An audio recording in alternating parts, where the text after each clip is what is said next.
Chapter 1722. The men in black glanced at Yu Qigong coldly, then turned their heads to the side and remained silent. "Looks like you're all stubborn." Yu Qigong sneered. "I love stubborn people. Since you don't want to talk, then die." Then, Yu Qigong looked at the soldier beside him and gave him a look. The soldier understood and dragged the men to the side of the corpses. He took out the long sword at his waist and finished them off with one slash. Seeing this, Yu Qigong took out a cigarette from his waist and flicked it over the oil lamp on the table. He put it in his mouth and took a deep puff.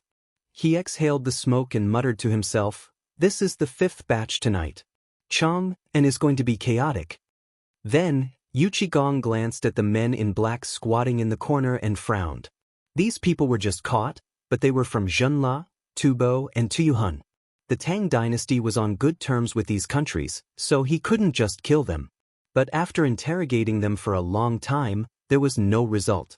Should he kill them or let them go? Yu Qigong was stumped.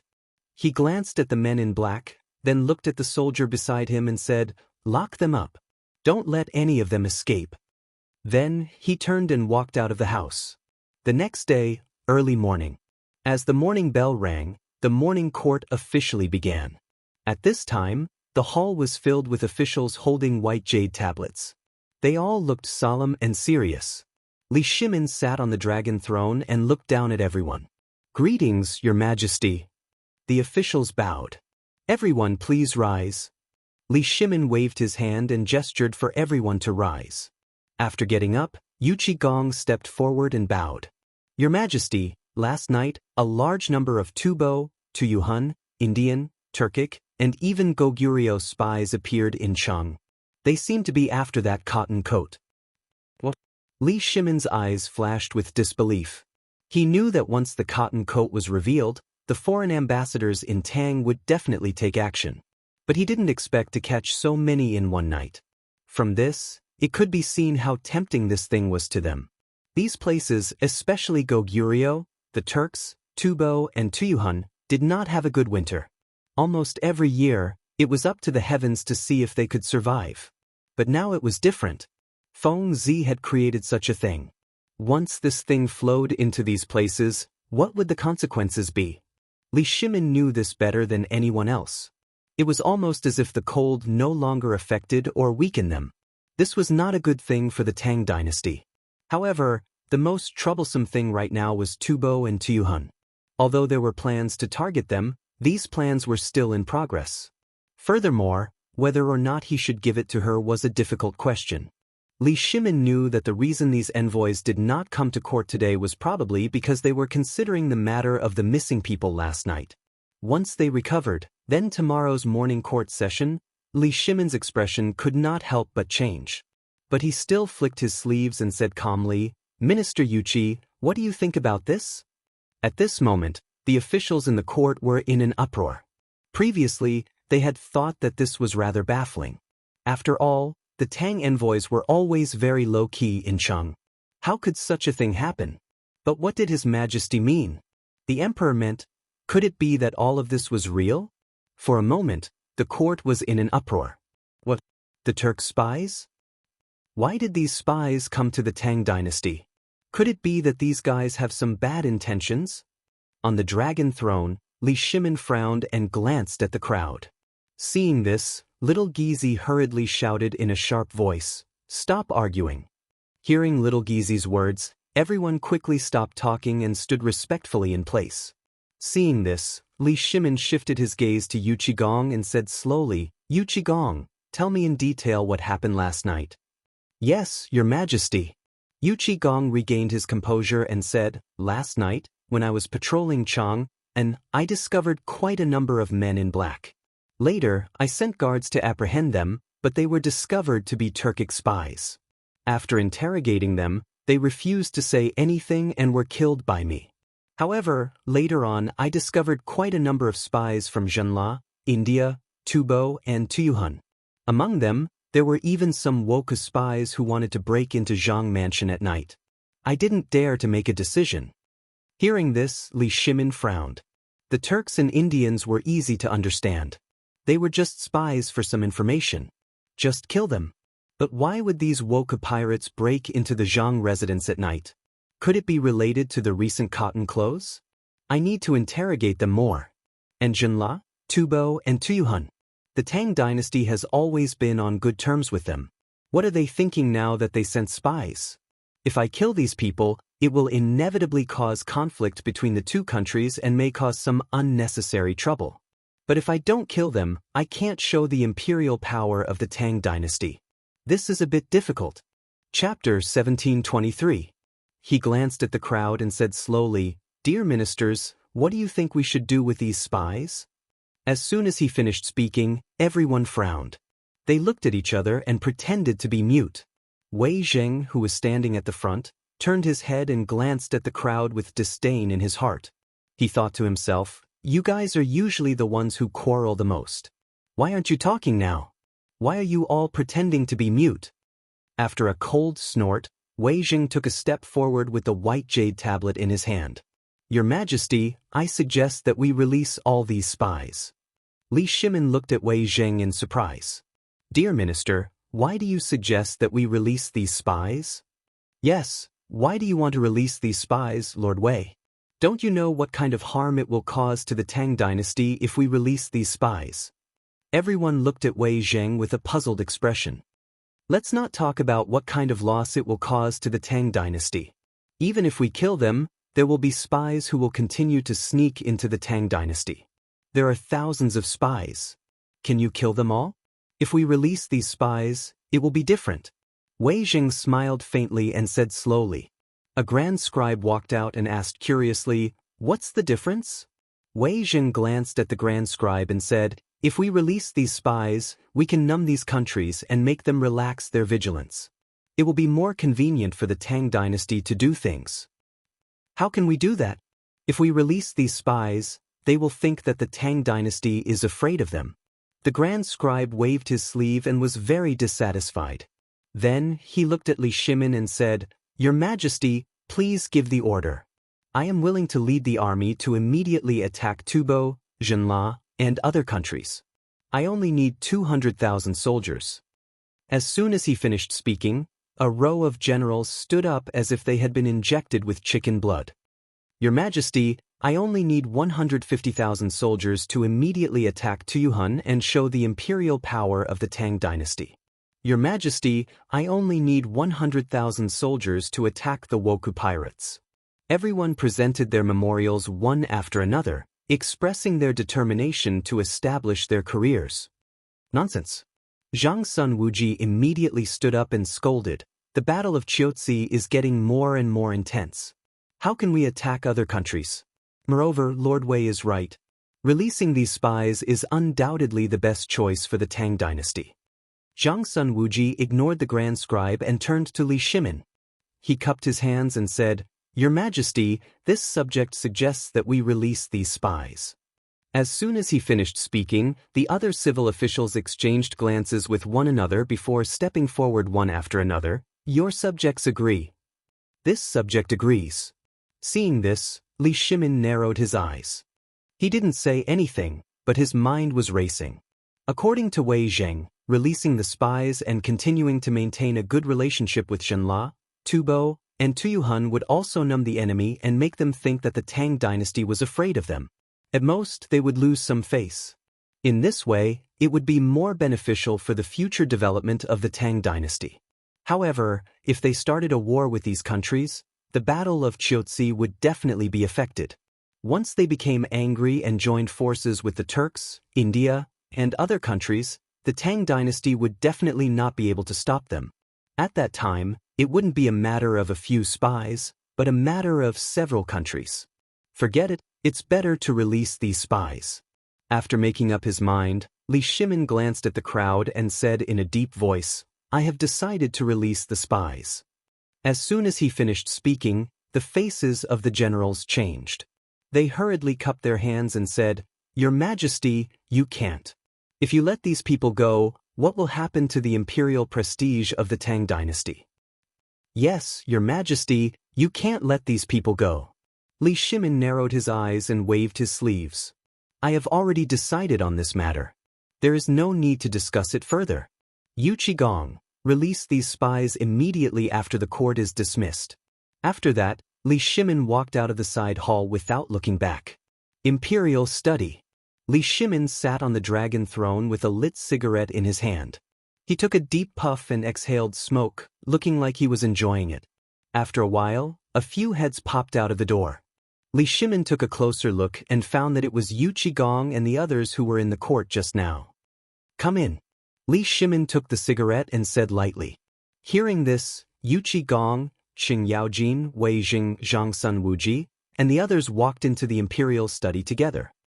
Your Majesty. Everyone bowed. Li Shimin exhaled a mouthful of smoke and said slowly, no need to be so courteous in the study. Let's talk about what happened in the court just now. Although he agreed to release the spies just now, he still felt a little uncomfortable in his heart. After all, these guys all had ulterior motives. He still needed to be on guard. Wei Jing stepped forward and said, Your Majesty, releasing the spies is not a big deal. This is also a step to ease the Tang dynasty's Qiuzi war. But I'm afraid, Wei Jing frowned at this point. Old Wei, what are you afraid of? Hurry up and say it. You're stuck at the crucial moment. Cheng Yaojin said unhappily. Wei Jing glanced at Cheng Yaojin. Seeing that Li Shimin was also a little impatient, he said, Your Majesty, do you remember when the Tang dynasty borrowed food from Tubo and Tuyuhun? Hearing this, Li Shimin was stunned. He clearly remembered that when Tubo and the Tutangu locust calamity had caused a huge uproar, that brat Zhang Feng had schemed against them. That was how the matter of borrowing food came about. One had to know that Tubo and Tuyuhun were poor and remote places. Their families did not have enough food to eat. Chapter 1724.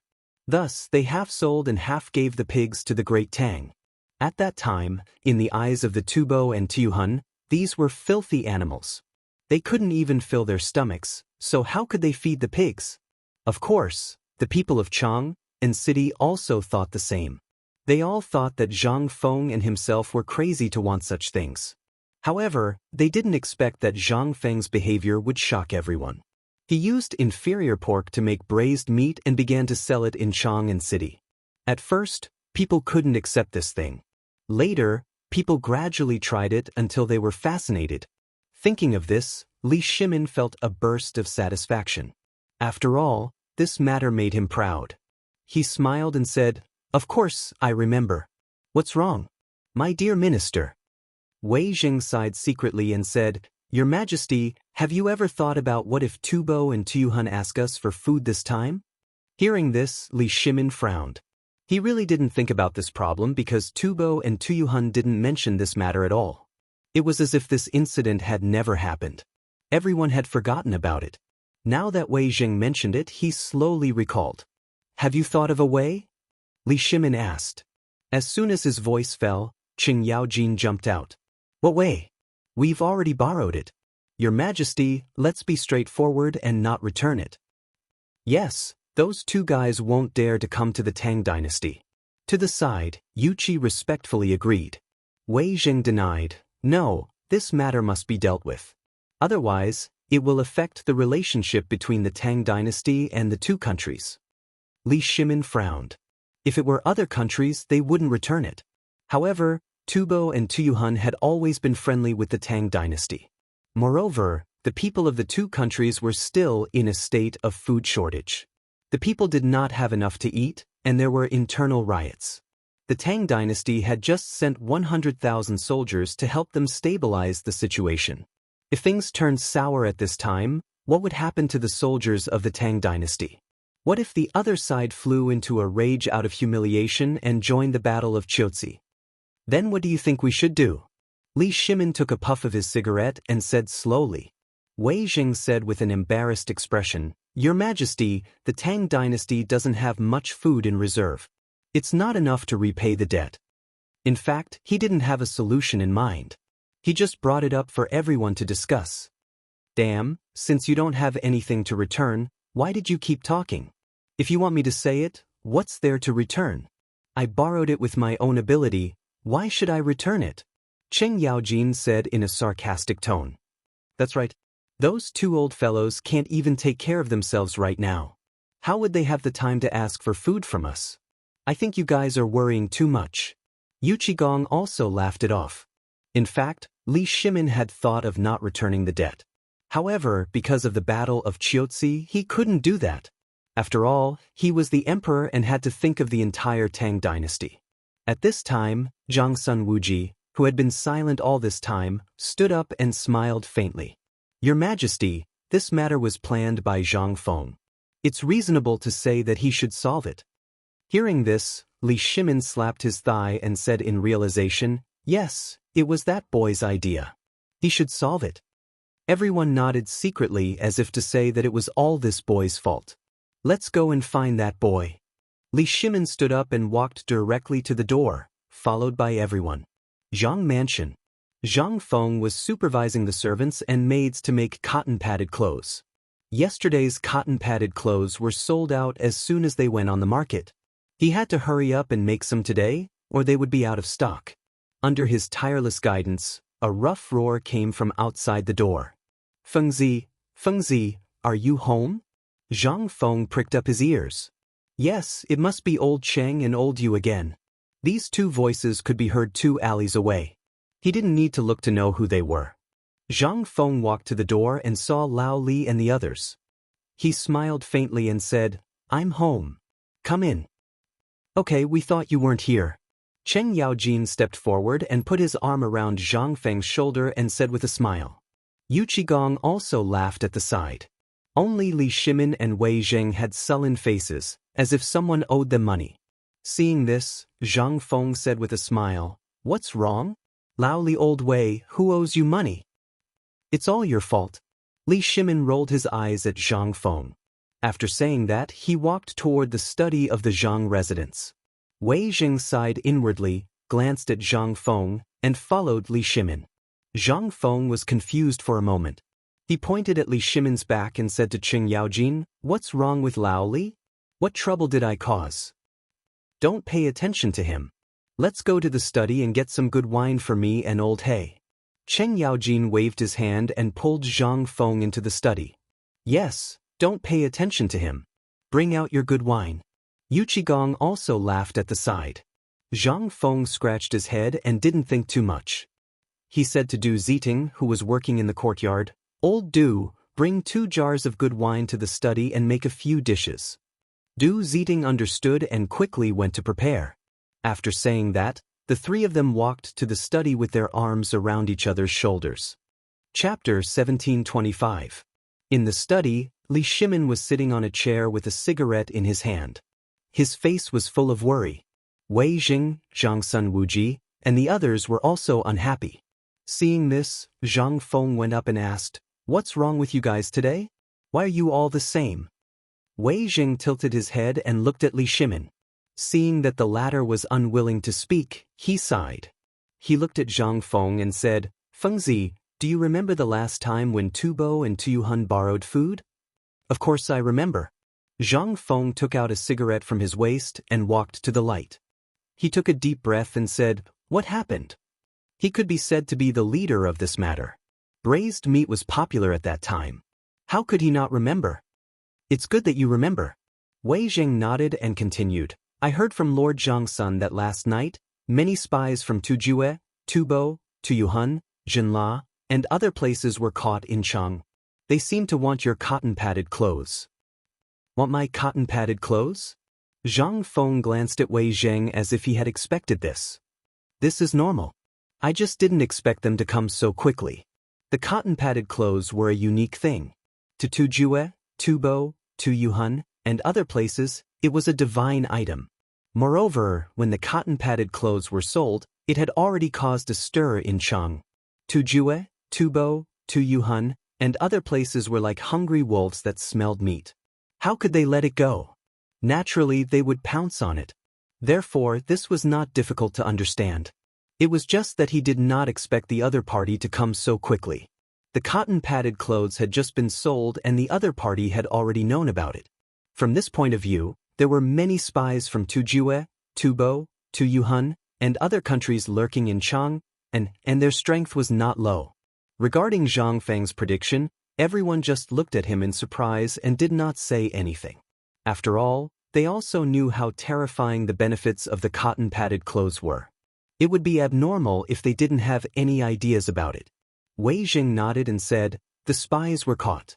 During the morning court session today, the emperor considered the relationship with Tubo and Tuyuhun and released the spies. However, he was worried that they would ask for the grain from last time. At this time, Li Shimin, who had been silent all this time, interrupted. "That's right, Fengzi. Last time, it was your idea to borrow food. You have to find a way to make up for this." Hearing this, Zhang Feng glanced at everyone and said with a smile, "I thought it was something big. Just this? Is it worth making you all cry?" Fang Xianling couldn't take it anymore. He said angrily, "Don't talk big, kid. What ideas do you have?" That's right. Even the core ministers of the imperial court had no way to deal with it. What idea did this brat have? Everyone looked at Zhang Feng curiously. Zhang Feng looked at everyone and said with a proud smile, "Don't Tubo and Tuyuhun want the cotton-padded clothes?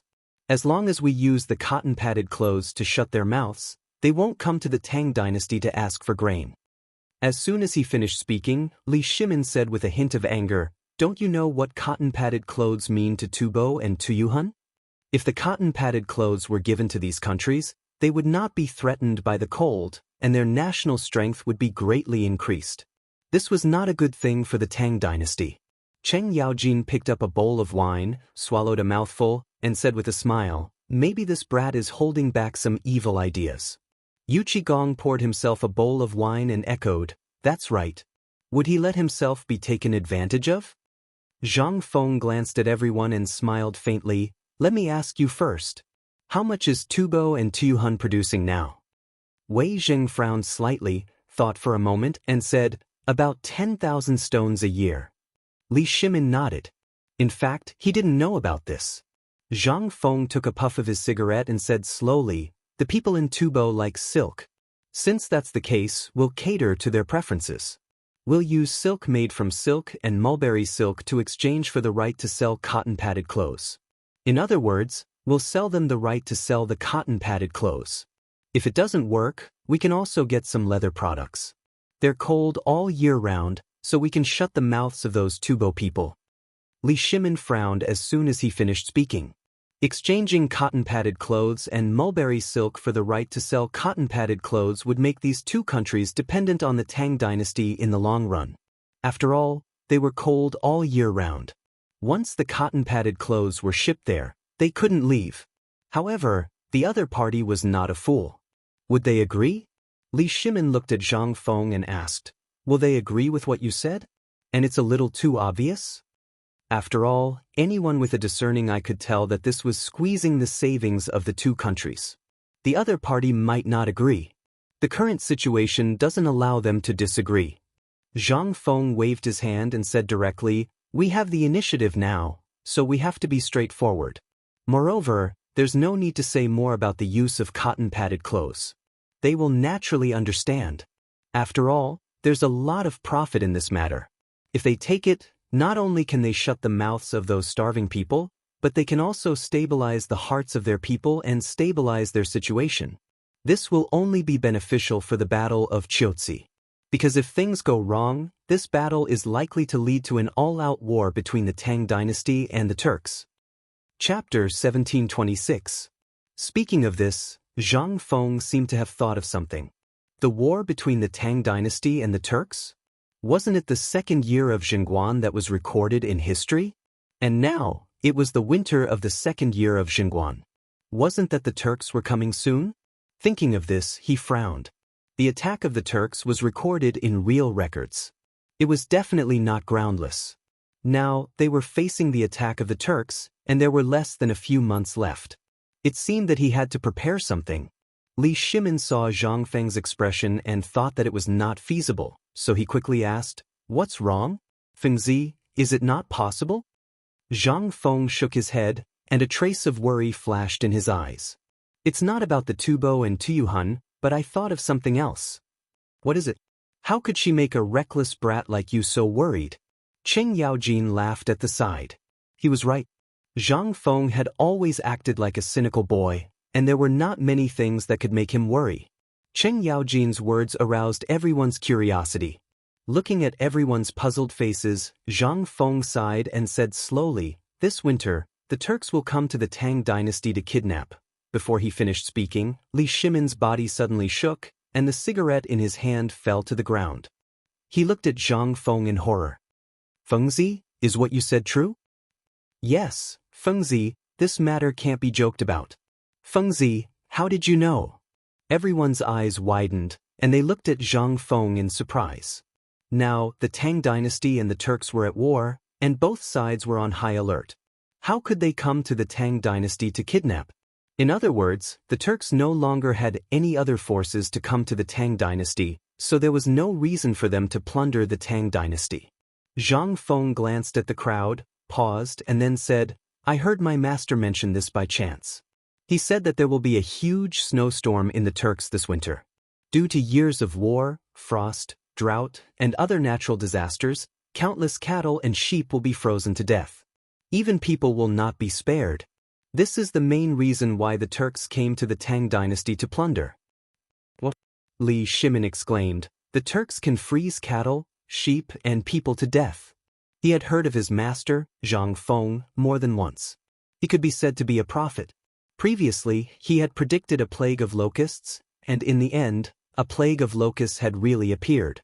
He didn't have the slightest doubt that there would be a blizzard in the Turkic Khaganate. Originally, he had been worrying about the war in Chiotsi and not having a chance to attack the Turks. This was simply a heaven-sent opportunity. As long as he suddenly launched a surprise attack on the Turks, he would definitely be able to win by surprise.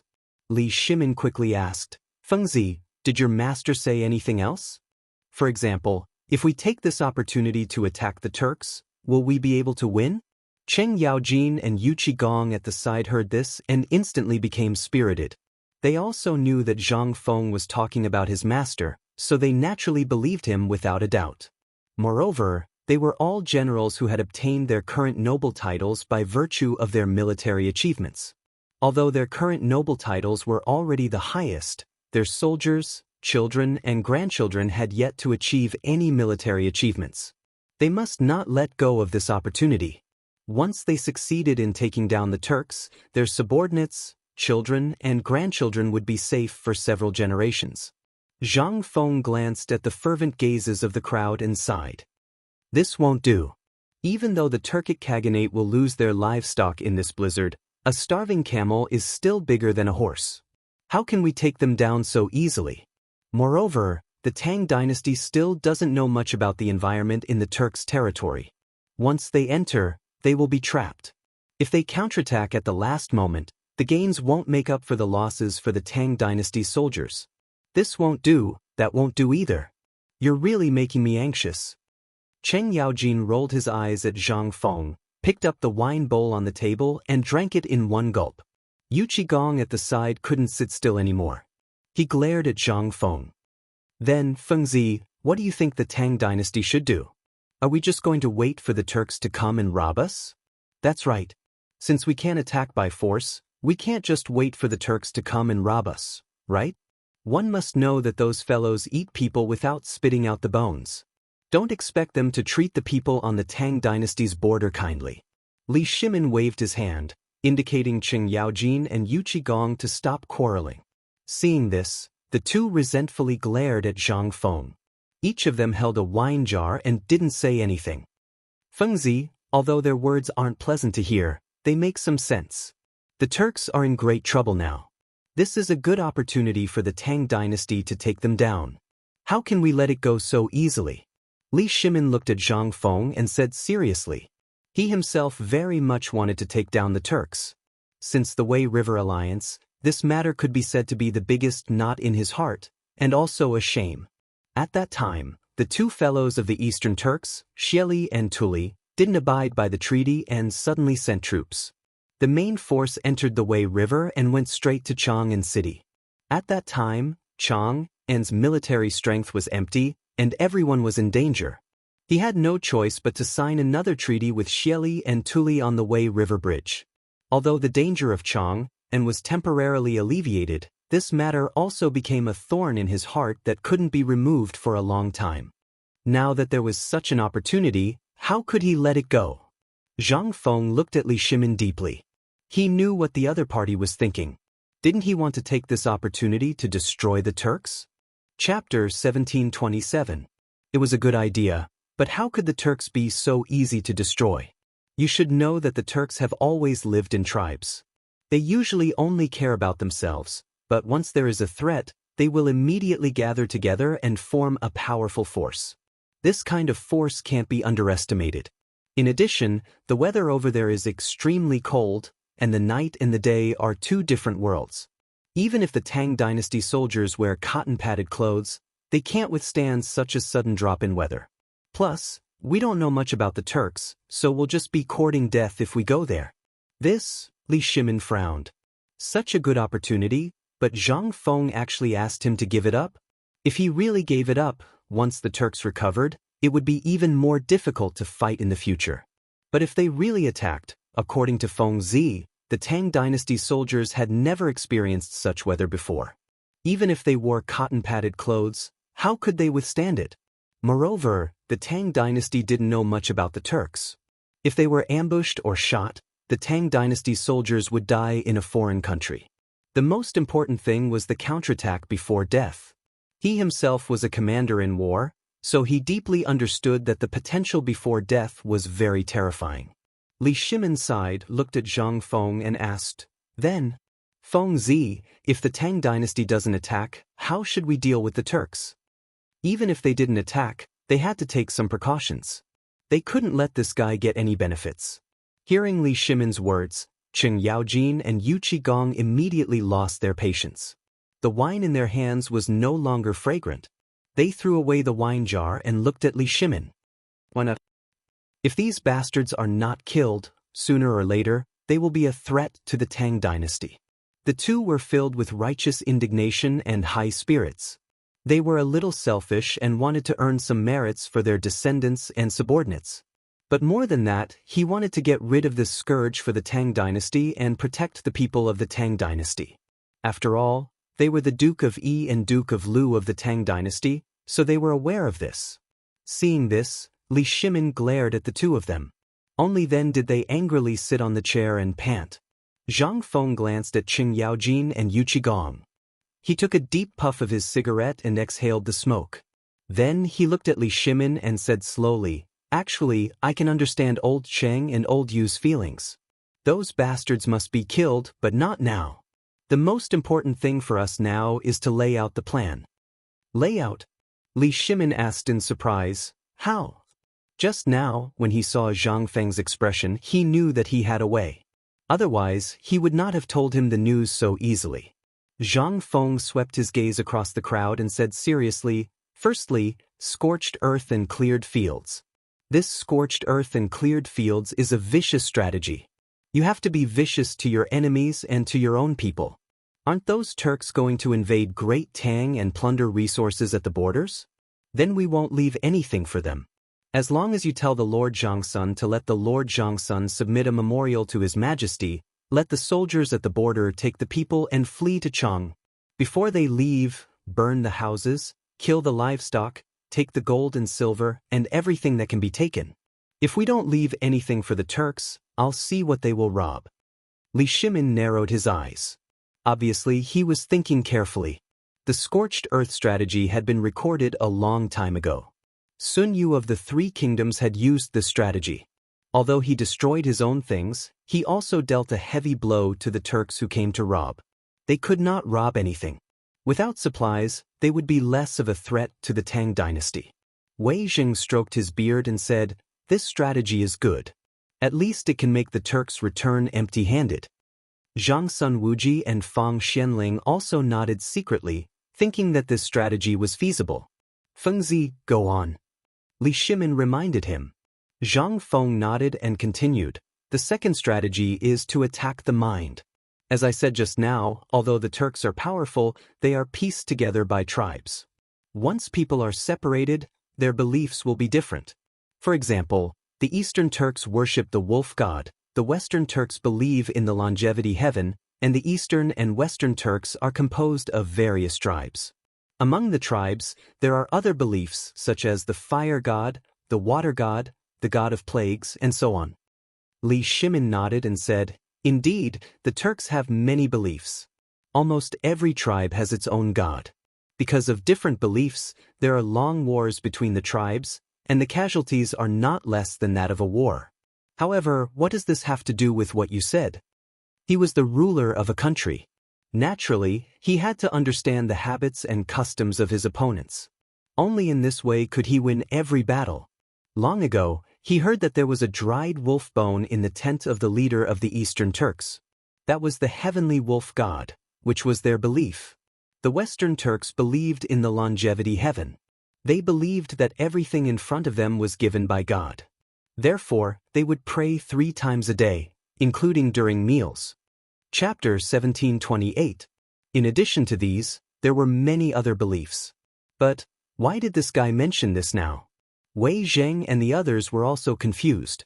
Zhang Feng said with a smirk, "Most of the Turks are ignorant, so there are many gods. Their beliefs are so modeled that there must be feuds between the tribes. It was only because Xieli forced them to live together. Think about it, if someone who has a big grudge against you suddenly speaks ill of you, can you accept it? Of course not." Yu Qigong jumped 2 feet high. "I knew this guy was not a good guy. It turns out that he was waiting for this." Zhang Sun Wuji narrowed his eyes and smiled. "You want to use the gods of the Turks to make a fuss, don't you?" Li Shimin suddenly understood. "I knew it. This guy took such a long detour with me. It turns out that this is the reason." Zhang Feng smiled but said nothing. Yu Qigong was a little confused. "What do you mean? What's the use of the Turk stuff?" Cheng Yaojin patted him on the shoulder and said with a smile, "You don't know this, do you? This guy wants the Turks to have internal strife." "That's right." Zhang Feng nodded and said, "The Turks have many gods. As long as the Tang dynasty sends people to set up a conspiracy, spread some rumors, sow discord, and criticize each other, in less than a day, the Turks will bite each other and have internal strife. Moreover, we can use the gods to talk about the blizzard. Don't they believe in the gods? This is a good opportunity to push the blame of the blizzard onto the god's head, making all the Turks think that the other tribe worshipped the wrong evil god, causing this blizzard. This way, the entire grassland will fall into chaos." Yu Qigong finally understood. He slapped Zhang Feng on the shoulder and said sarcastically, "Why didn't I see that you are so bad before?"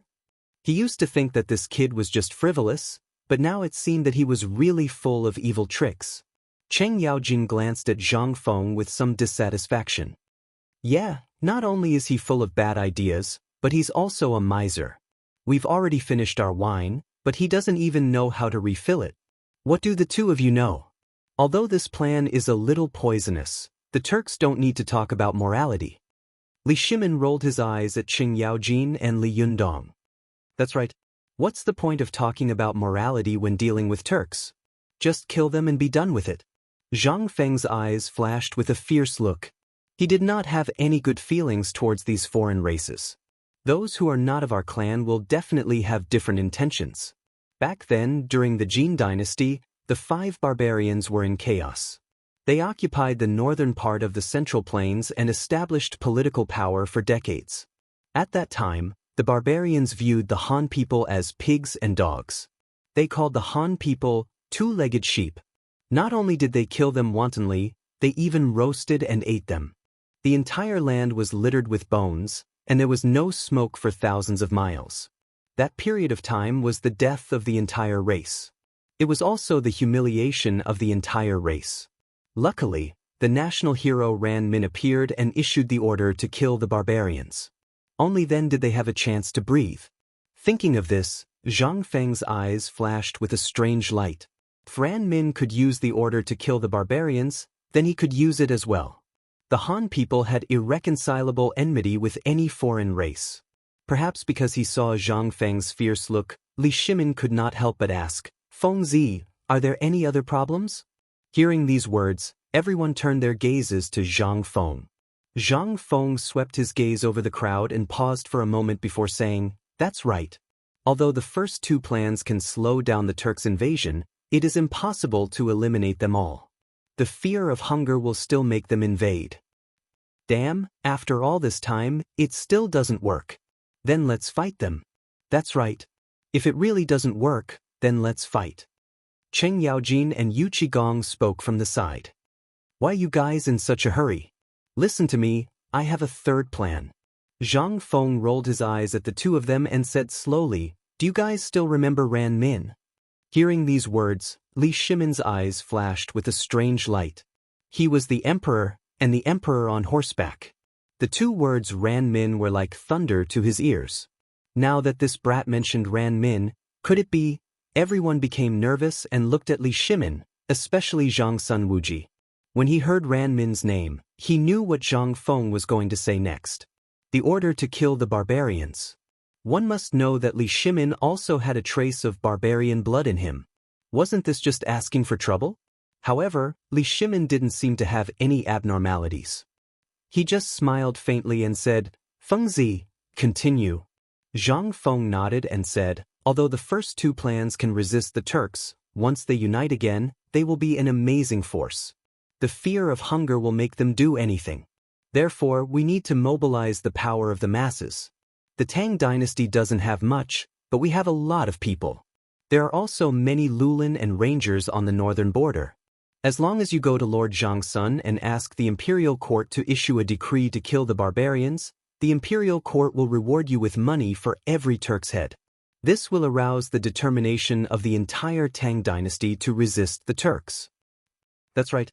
Li Shimin praised. The north is located on the border. When the time comes, once the Turks recover, they will still come to plunder. Moreover, most of them are riding horses. There are many Lulin on the border of the Tang dynasty. If we mobilize these people, it will be a big force. If one person can't kill them, we can use two people. We can definitely resist the Turks. Chapter 1729.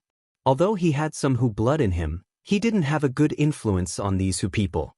Otherwise, he wouldn't have praised Ran Min and killed Hu Ling. Zhang Feng nodded. These three stratagems of mine are all linked to one another. If we use all three stratagems together, we will definitely be able to scare the Turks so badly that they will never dare to raid the Great Tang again. Ha boy, why didn't I see that you are so smart before? Cheng Yaojin patted Zhang Feng's shoulder and laughed. Do you think I'm like you, a boar? Zhang Feng glanced at Cheng Yaojin. You little brat. Cheng Yaojin was about to scold back, but found Li Shimin's pair of tiger-like eyes staring at him and quickly shut his mouth. Feng, it's getting late. We have to go back and discuss how to report to Lord Zhangsun. Li Shimin smiled. Yes, this is indeed a big deal. You should go back and find Lord Zhangsun. You must tell him the seriousness of this matter. Don't be careless. Zhang Feng nodded and reminded. Okay, then we'll go first.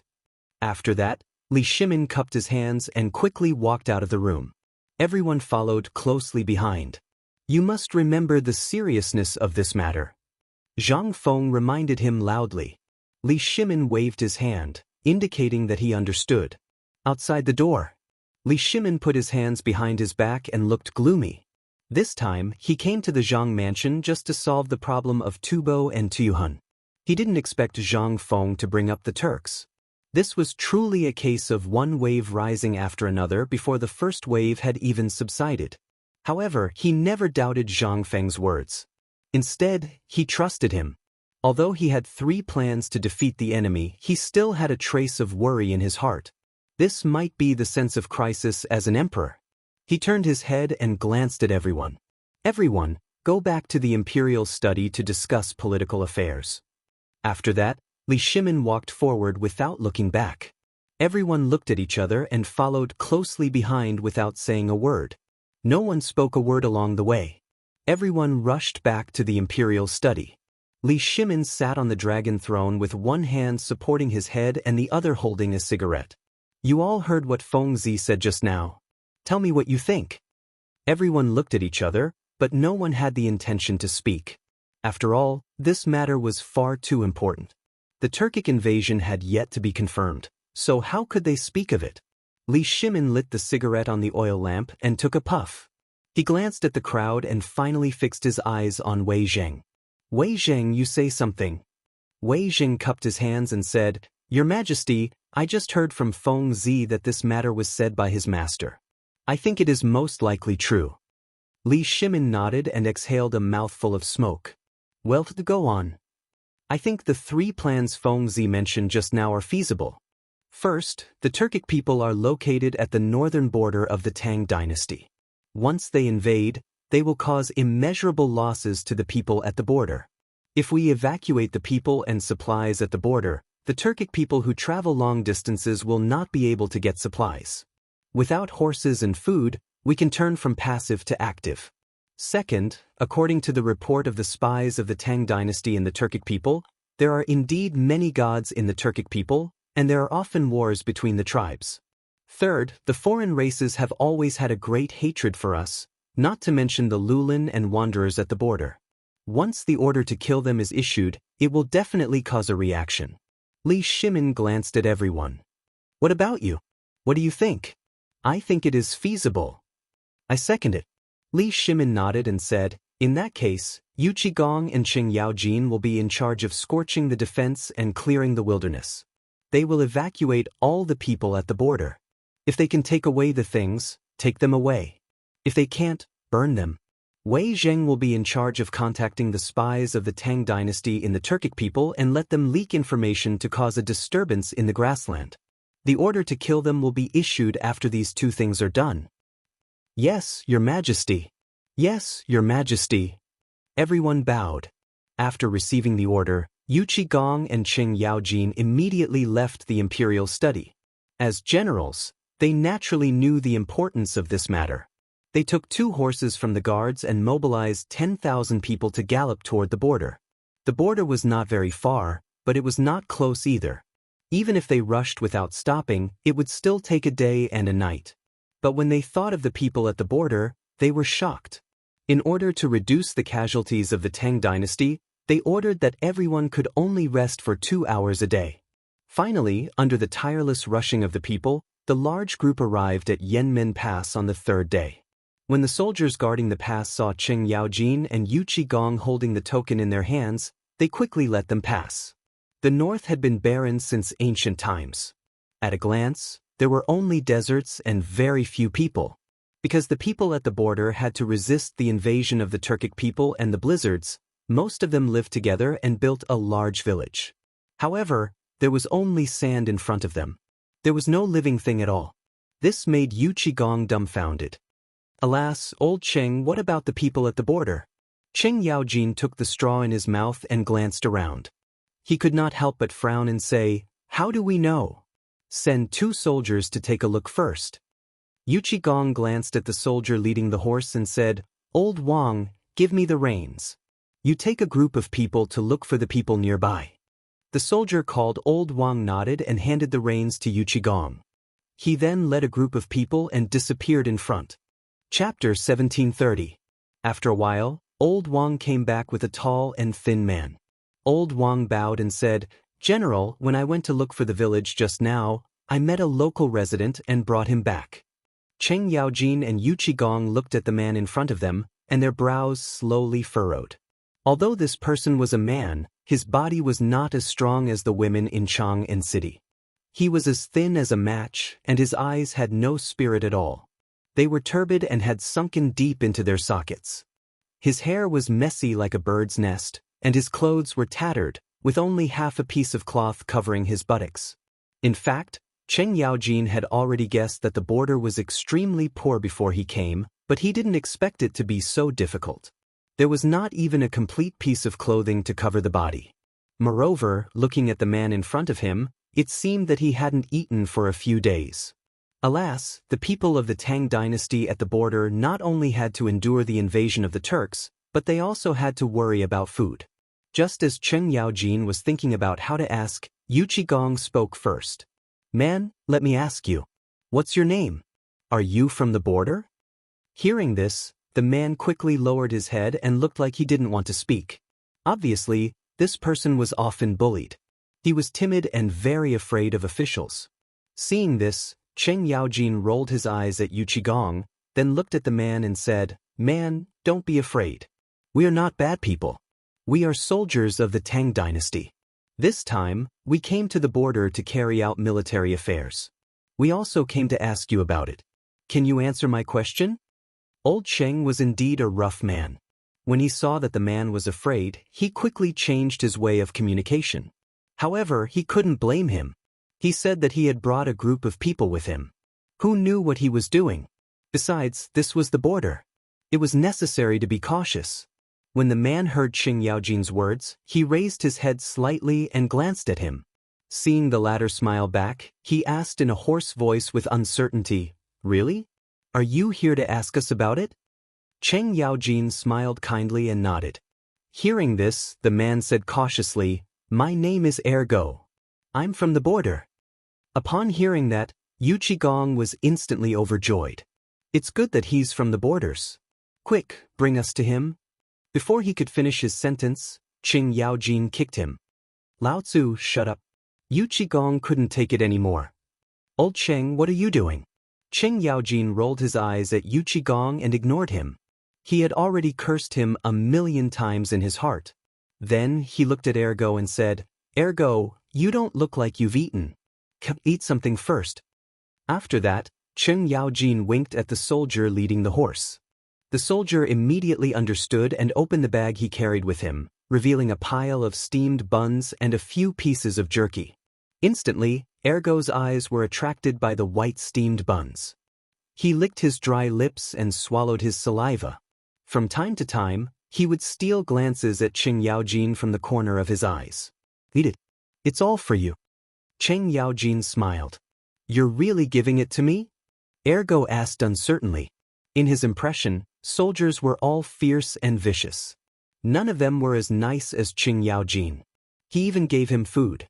It was already good enough that he didn't exploit him. For example, last time, a group of soldiers came from the border and took away a few stones of grain. Otherwise, he wouldn't have come out to look for wild vegetables. Of course, old Cheng, don't lie. Eat it. It's all for you. Qing Yaojin gave him a kind smile. Ergo looked at Qing Yaojin. Seeing that he didn't seem to be lying, he didn't care anymore. Like a hungry wolf, he snatched the white steamed bun and started eating. "Old Cheng, you didn't let him bring us to look for people just now because you wanted to give him steamed buns?" Yu Qigong pointed at Ergo, somewhat puzzled. "You can say that. Most of the people at the border are afraid of soldiers. Just look at Ergo. If we directly tell them why we're here, I'm afraid they won't accept it. We'll have to slowly communicate with them later."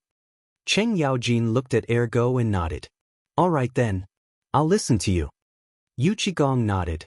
A moment later, Ergo finished all the steamed buns in his hands. There wasn't even much jerky left. Qing Yaojin felt his heart ache when he saw this. However, thinking about the people, he suppressed the anger in his heart. "Ergo, are you full? Can you bring us to your neighbor now?" Hearing this, Ergo quickly licked the meat in his hand and burped. "Yes, I can." He now had a good impression of this amiable guy. However, the same couldn't be said for the ugly and dark guy. It was his fault for not giving him any food just now. Qing Yaojin was delighted. "Then you lead the way. We'll follow behind." With that, he waved at the soldiers behind him. Ergo led the way. The Gobi Desert was very big. At first glance, everything was gray and hazy. Ergo led the group through many twists and turns. Finally, they stopped in front of a hill. "There, that's our village." Ergo pointed not far away. Qing Yaojin squeezed the horse's belly and took 2 steps forward. A huge village came into view. It was basically made of straw or mud. Outside the village, there were a few men patrolling back and forth with iron weapons. Occasionally, the cries of livestock could be heard from the alley. Chapter 1731. Let's go, Ergo. Take us to the village. Qing Yaojin looked at Ergo and smiled. Ergo nodded and walked toward the village. Qing Yaojin and Yu Qigong followed closely behind. However, something unexpected happened. Before they reached the entrance of the village, a series of uneven roars could be heard. "Who is it? Stop. Don't go any further." The people who spoke were the men with iron weapons at the entrance of the village. "Whoa!" Qing Yaojin quickly reined in his horse. He took a closer look and found that the 3 men in front of him were as skinny as Ergo, but their eyes were extremely fierce. No wonder they were used to guard the village. At this time, the soldier who led Qing Yaojin's horse stepped forward and said, "Little brothers, please don't misunderstand. We are soldiers of the Tang dynasty. We are here to express our condolences." They were here to persuade people to move, not to fight. The tactics used on the battlefield could not be used on civilians. Condolences? Who are you kidding? Last time, a group of soldiers came to the pass and said they were here to express their condolences. Later, they stole our food and ran away, leaving us hungry. Are you with them? The leader of the men stepped forward and waved the iron fork in his hand, filled with righteous indignation. What? Damn it. Qing Yaojin's eyes widened in anger. He clenched his right fist and said, "Who the hell is so bold to do something under Lao Tzu's nose?" He was a man who hated evil. Besides, he had been in the army for many years, so he could not bear to hear such things. The people at the border were already suffering enough. Usually, they had to suffer from blizzards and Turkic kidnappings. He did not expect the soldiers of the Tang dynasty to kidnap them. These guys were not human. Not only him, but the soldiers behind him were also enraged. They were all soldiers under Qing Yaojin and Yu Qigong, and had always been disciplined. They didn't even dare to think about doing such a thing, let alone do it. Today, someone actually did it, and it was even at the border. This made everyone's anger reach the peak. That's right. Mother****, it's that bastard. Tell old Shang and me. When we go back, I'll chop him into pieces. Yu Qigong, who had been silent all this while, finally couldn't take it anymore. He clenched his right fist and placed it on his chest, assuring everyone. Qing Yaojin also nodded. Even if Big Lao He didn't say it, he would have said it himself. These scum thought that they could do whatever they wanted at the border. Lao Tzu would definitely chop them up alive and report to His Majesty to have their entire families executed. Although everyone was filled with righteous indignation, the other party didn't seem to believe them. He just replied coldly, "Come on, you soldiers are all the same. Stop acting." As soon as he finished speaking, Buttface stepped forward and said, "Zhu Zi, ugly boy, please don't misunderstand. They are really here to express their concern." It didn't matter if Buttface didn't say anything. Maybe he didn't notice Su Quebec. But as soon as Buttface spoke, everyone started to criticize Su Quebec. "Ergo, you mother****, why are you with these soldiers? Did you bring these people here? Quick, tell us, did you betray the village?" Buttface quickly waved his hand and explained anxiously, "No, how could I betray the village? These people are really here to express their concern. They even gave me something to eat just now. If you don't believe me, take a look." After saying that, Buttface took out a half-black, half-white steamed bun and showed it to everyone. He had stolen it when no one was looking. He had been holding it in front of his chest, so it had become half-black and half-white. Everyone looked at it and their faces were full of shock. They had never seen such a white steamed bun before. There was no such thing in the village. The only possibility was that it was from these soldiers. It seemed that Buttface wasn't lying. But why did these soldiers come to the village? Were they really here to express their concern? They didn't believe this nonsense. It seemed that they needed Buttface to prove it. "Buttface, come here." Zhu Zi waved at Buttface. Buttface looked back at Qing Yaojin, who nodded at him. Then he slowly walked to the village entrance. "Buttface, give me the steamed bun." Zhu Zi put down the fork in his hand and looked at the white steamed bun in Buttface's hand. Buttface hesitated for a moment, but still handed the white steamed bun to Zhu Zi. Zhu Zi picked up the white steamed bun and gnawed on it, making everyone's hearts itch. When the white steamed bun was finished, Zhu Zi looked at everyone. "You guys stay here and don't let them in. I'll go and tell the old man."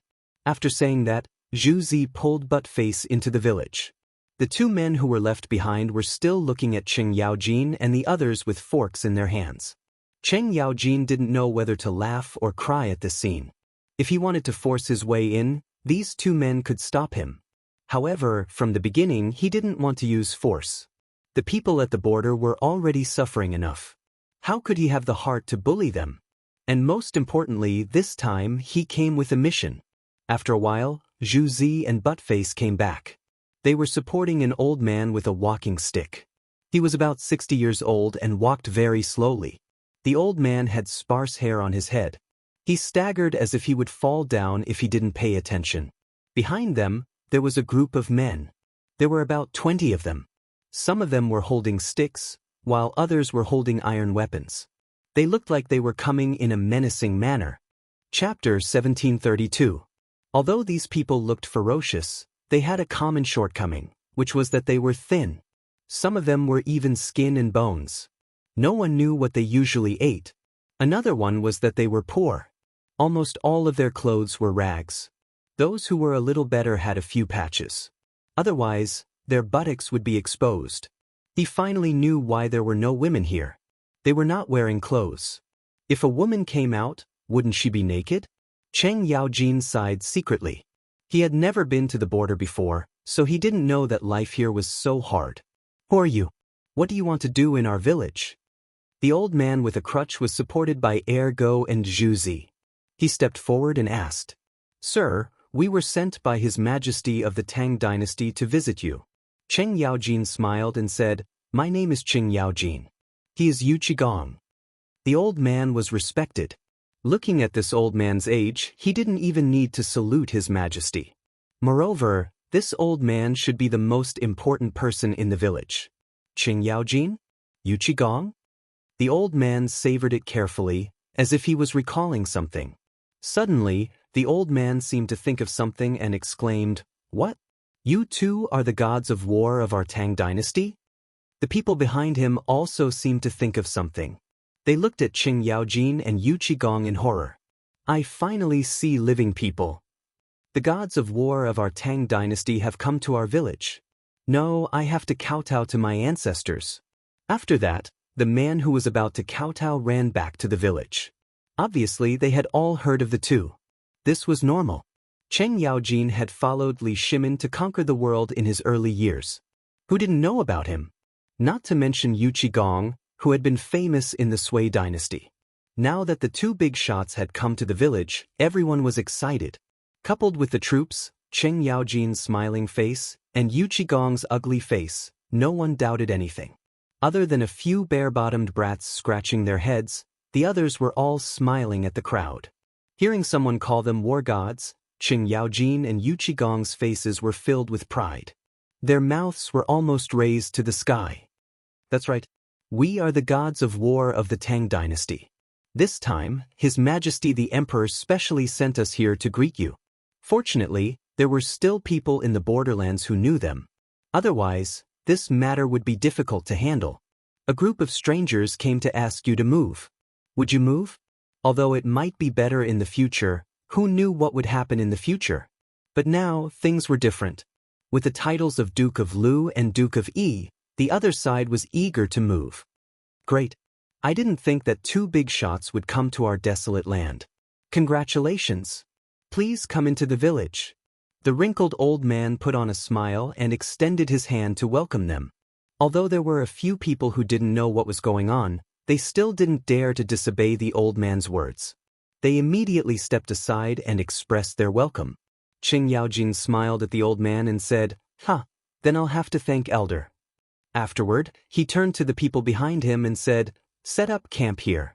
Don't disturb the people. In addition, give half of the food and clothes to the people." Hearing this, the soldiers behind him hurriedly opened their bags and gave all the food they had brought to the people. These soldiers were basically common people.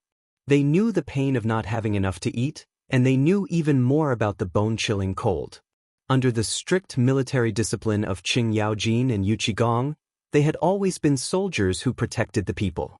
Thus, they did not hesitate or doubt Cheng Yaojin's orders. The moment they received the food and clothes, the old man and the people behind him almost burst into tears.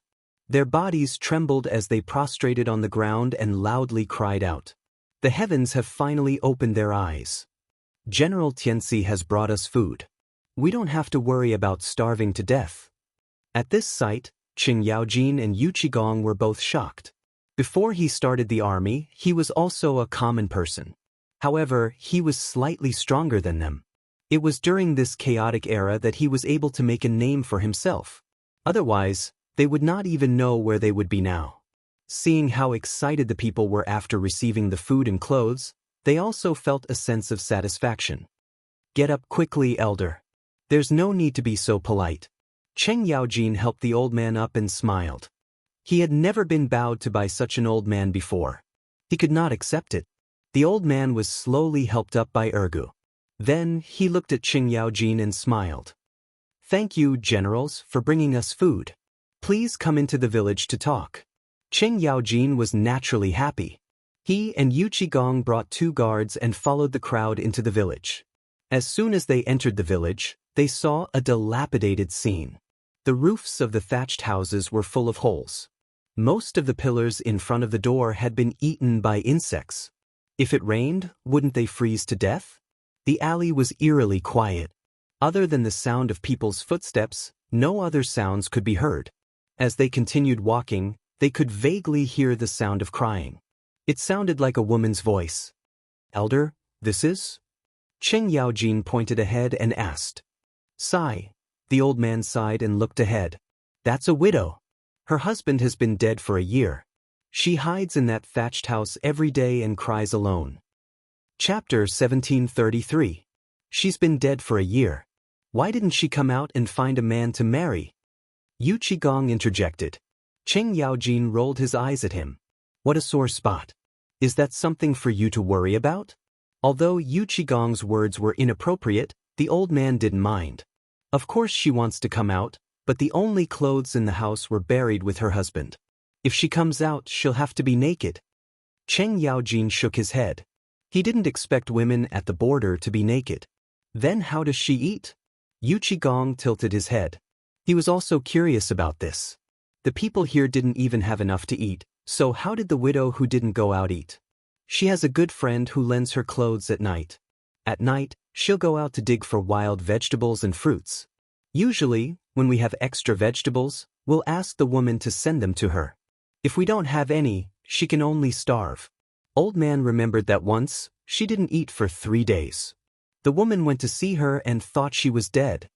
The old man shook his head and expressed sympathy for the widow's experience. Cheng Yaojin and Yu Qigong looked at the source of the crying. If it wasn't for the fact that the woman was naked, they might have already rushed in. Damn, if the woman didn't have clothes to wear, how was she going to live? Wear Lao Tzu's clothes. But that was just a thought. They took a look and continued walking. After all, the most important thing was to persuade these people to move away. As long as they left, they could escape from their current predicament. The group continued walking into the alley. After a while, a house made of mud came into view. Finally, there was a house that looked passable. Although it looked passable, it wasn't much different from the other thatched houses. The roof was also thatched. The good thing was that there were windows. However, the bamboo paper on the windows had all been shredded. They were barely strung together with the thatched roof. I've embarrassed myself in front of the 2 generals. This is my residence. The old man stood at the door and looked at the house. Cheng Yaojin forced a smile. He didn't know what to say. Creak. The door opened and the old man entered the room first. There was nothing inside, only 3 stone benches. These should be the seats. Generals, please have a seat. The old man pointed at the stone stool beside him. Cheng Yaojin and Yu Qigong did not decline. They were both soldiers and had even sat on corpses before, let alone rocks. After sitting down, Cheng Yaojin took the lead and said, Sir, we're here not only to express our condolences, but also to take you away from here. Take us away? The old man couldn't react for a moment. One had to know that they lived at the border, and no one had ever cared about them. They had to prepare everything by themselves. Now, someone actually wanted to take them away? Yes, old man. His Majesty has sent an imperial edict. Considering the suffering of the people at the border, he is preparing to move you to places like Guanyi and Shang. Cheng Yaojin's face did not turn red and his heart did not skip a beat. He decided to tell a lie. From the moment he entered the village, he had a deep feeling that the people living at the border were extremely bitter.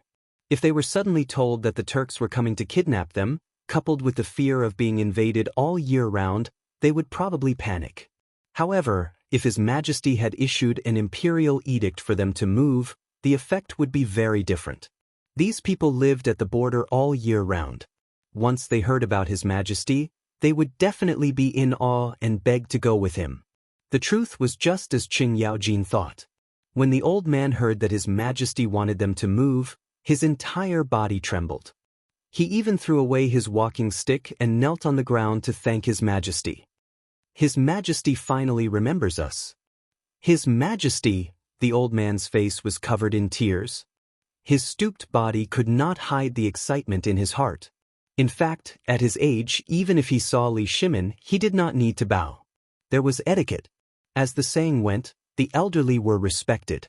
It was just that he did not know if Lao Li, who was far away in Chang'an, could accept this bow. Cheng Yaojin saw that the old man was getting more and more excited. He quickly went forward to help him up. "Sir, there's no need to be polite. If you have the time, quickly gather everyone together. We'll leave as soon as possible." Hearing this, the old man grabbed his walking stick and rushed out of the door with more agility than the young man. Yes, I'm old and muddle-headed. I'll quickly gather everyone." Cheng Yaojin looked at the old man's back and could not help but laugh. Just now, this old man looked like he couldn't walk the Dao. Now, he felt like he could kill a tiger with a punch.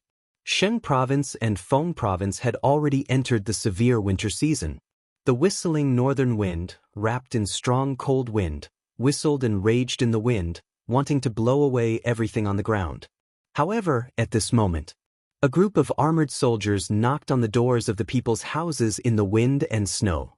They then hurriedly helped the people leave the place where their ancestors had lived for generations.